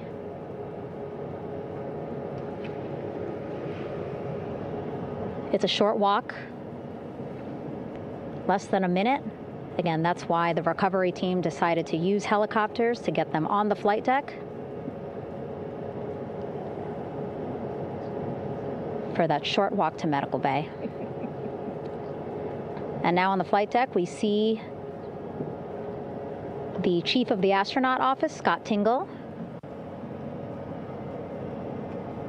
Rick Schuring switching places. He's going over to the other helicopter. Big hugs from Victor, Christina to Scott. Again, a gorgeous sunset setting the stage for this recovery tonight.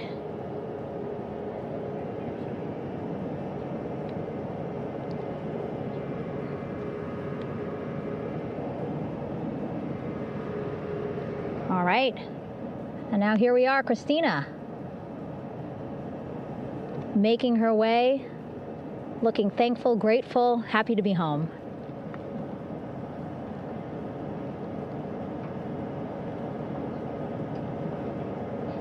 You can see she's looking up. Again, lots of people, just a few levels up off the flight deck,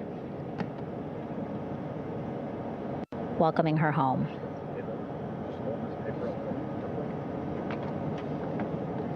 Scott holding the door like a gentleman, but back on his way to the other crew still on the flight deck.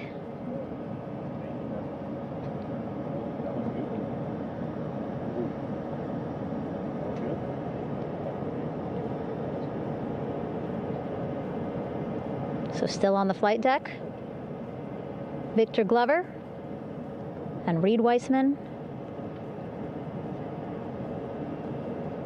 It looks like Victor will be the next one headed to medical bay. More hugs, more hugs. He's a hugger.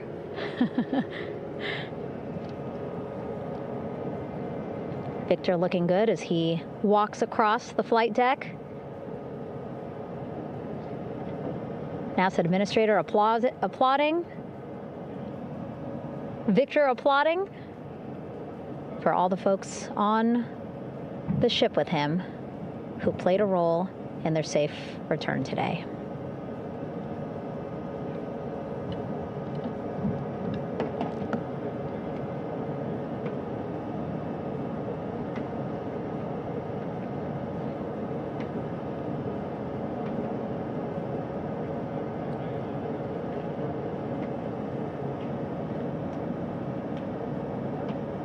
And finally, just one Artemis II crew member left on the flight deck, Commander Reid Wiseman.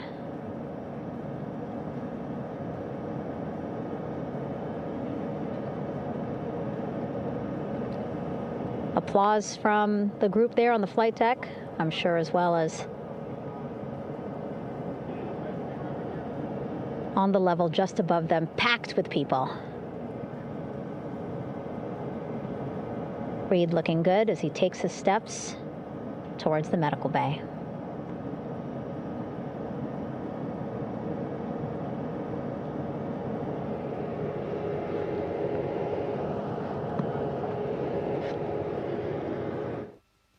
See our 4 Artemis II crew members back on the ship.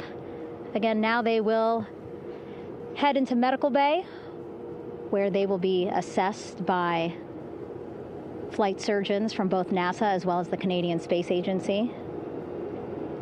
A more in-depth assessment. When they get to medical bay, they will each have their own nurse. They will be helped out of their suits. And then again, we'll check to see that they're feeling good. Make sure it's not just adrenaline, but that they are feeling good from their long journey back from the moon. Beautiful shot of that sunset, illuminating our flight deck.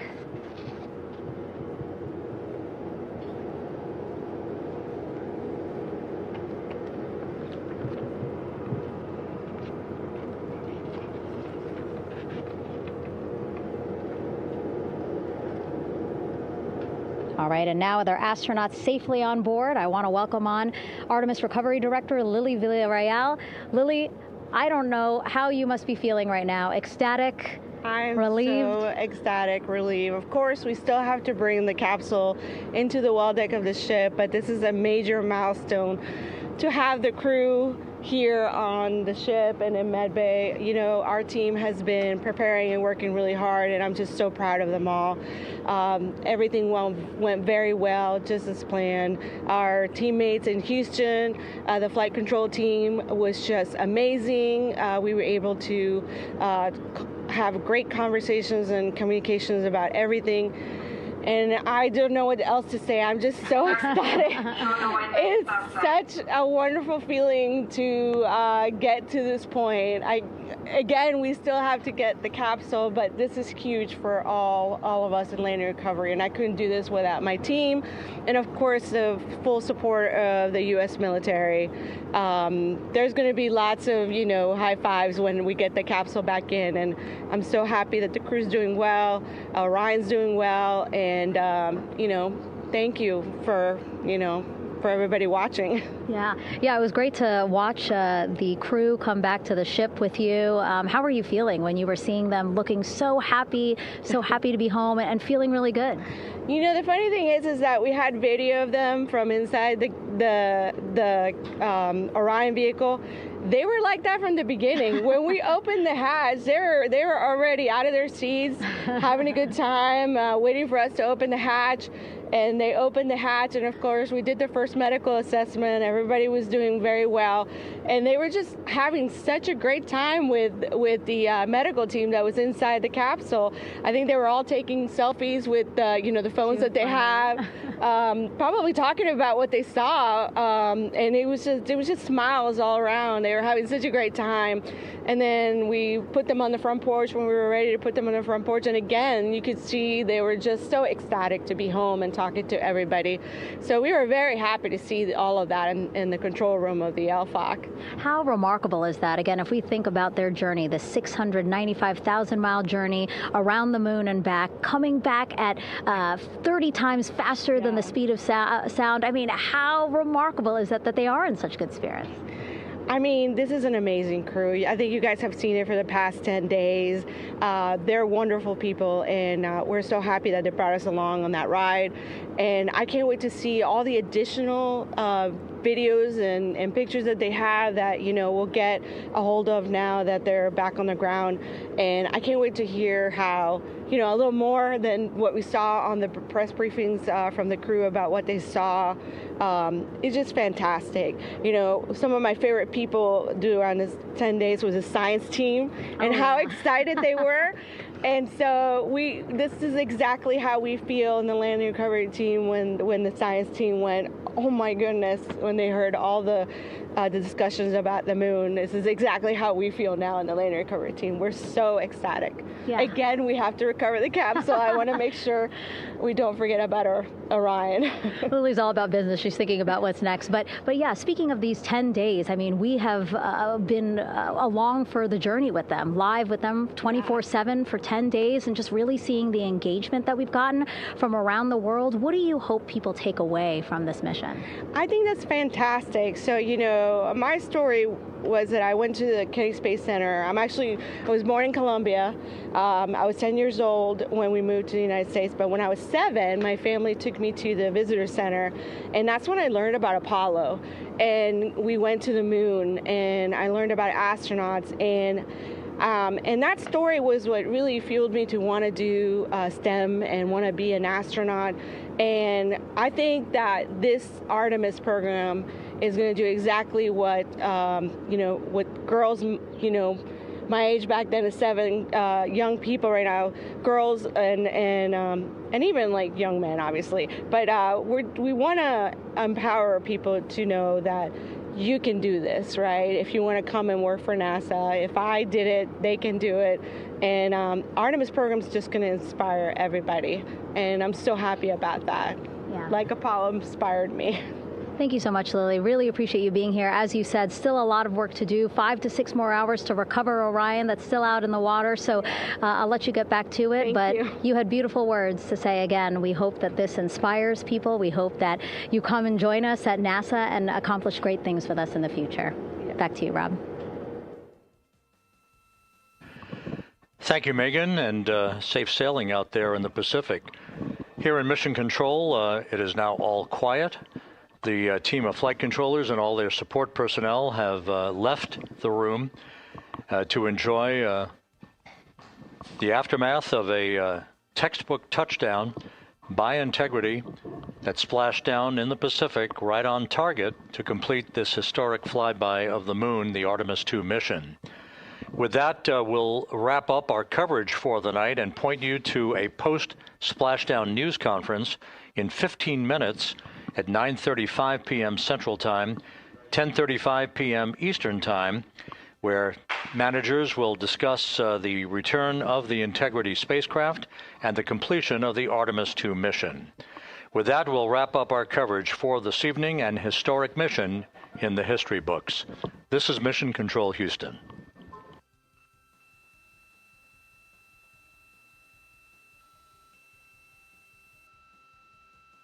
Main chute deploy. And we have 3 good main chutes. Integrity splashdown, sending post-landing command now. Splashdown confirmed. Copy splashdown, waiting on VLDR. Splashdown confirmed at 7:07 p.m. Central Time, 5:07 p.m. Pacific Time.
La vida de una persona es antes y después de un caso de derecho penal. Regreso Wiseman está para escuchar, estudiar, analizar y buscar una solución. En el momento en que nos confían como firma la atención de una crisis, la vamos a mirar desde todos los ángulos y desde todos los puntos de vista. Y nos gusta sentir que el cliente sale feliz, que quien sale de acá se sienta tranquilo, esperanzado. Esa es la verdadera satisfacción de un servicio como el nuestro. Bienvenidos a Regreso Wiseman. Recuerden que en el Centro de Educación y Especialistas Forenses estamos realizando webinars gratuitos cada semana. Se pueden registrar en el número de WhatsApp 318-712-8534. Los esperamos.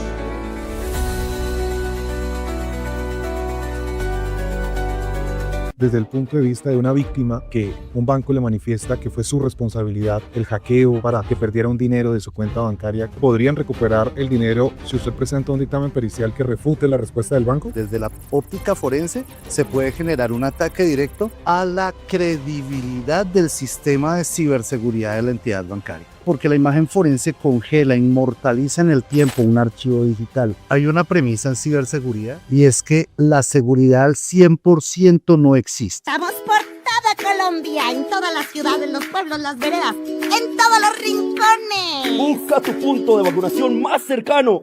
Además, que es gratis. Y no olvides, las vacunas salvan vidas.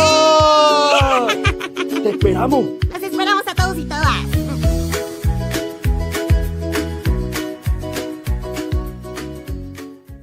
Ser candidato no te hace poderoso, te hace vulnerable.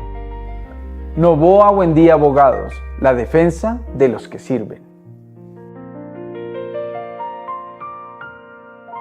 ¿Conoces un posible delito electoral? Denúncialo ante Uriel. Puedes denunciar casos como compra de votos, constreñimiento al elector, fraude en la inscripción de cédulas, corrupción al sufragante. También publicidad política ilegal, intervención indebida en política, irregularidades durante la votación. Tu denuncia ayuda a proteger la democracia. Denuncia a través de 018-912-005. uriel@mininterior.gov.co.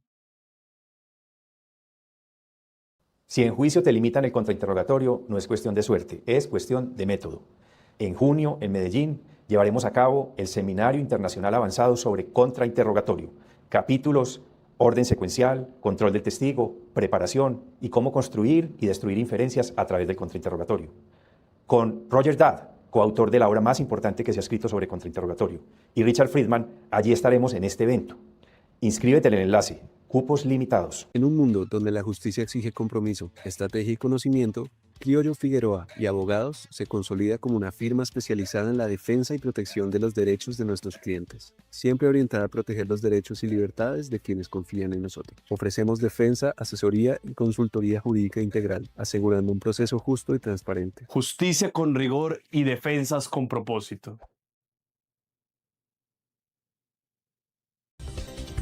La Unidad de Investigación Criminal de la Defensa, expertos en ciencias forense, investigación criminal, ciberseguridad, con más de 16 años al servicio de la justicia. Contáctenos hoy mismo.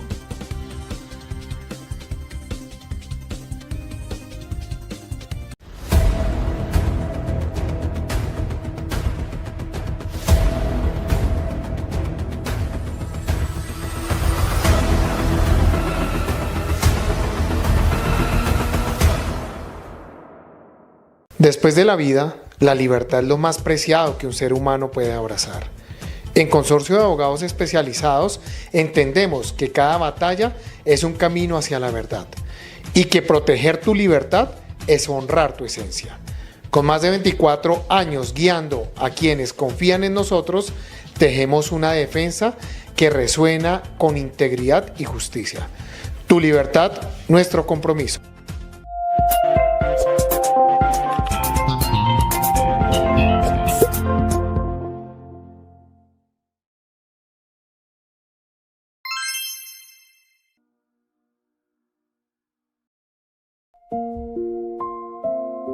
Cada vez que salimos de casa, no solo emprendemos un viaje, emprendemos el camino con la esperanza de regresar.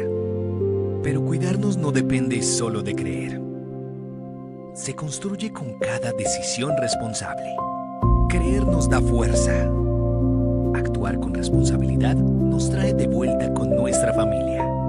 Respetar las normas de tránsito es responsabilidad de todos. Una campaña del Ministerio de Transporte y la Agencia Nacional de Seguridad Vial.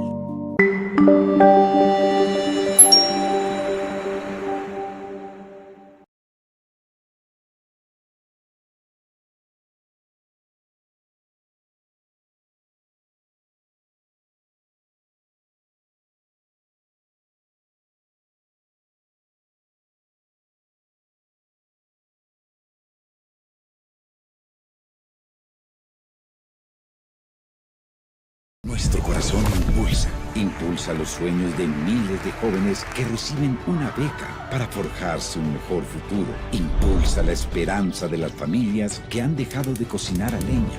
Impulsa la unión con caminos que acercan a nuestra gente. Es el corazón de Colombia, es nuestro latido que nos impulsa, que nos llena de orgullo, que lidera con pasión la transición energética. Grupo Ecopetrol, el corazón que impulsa a Colombia.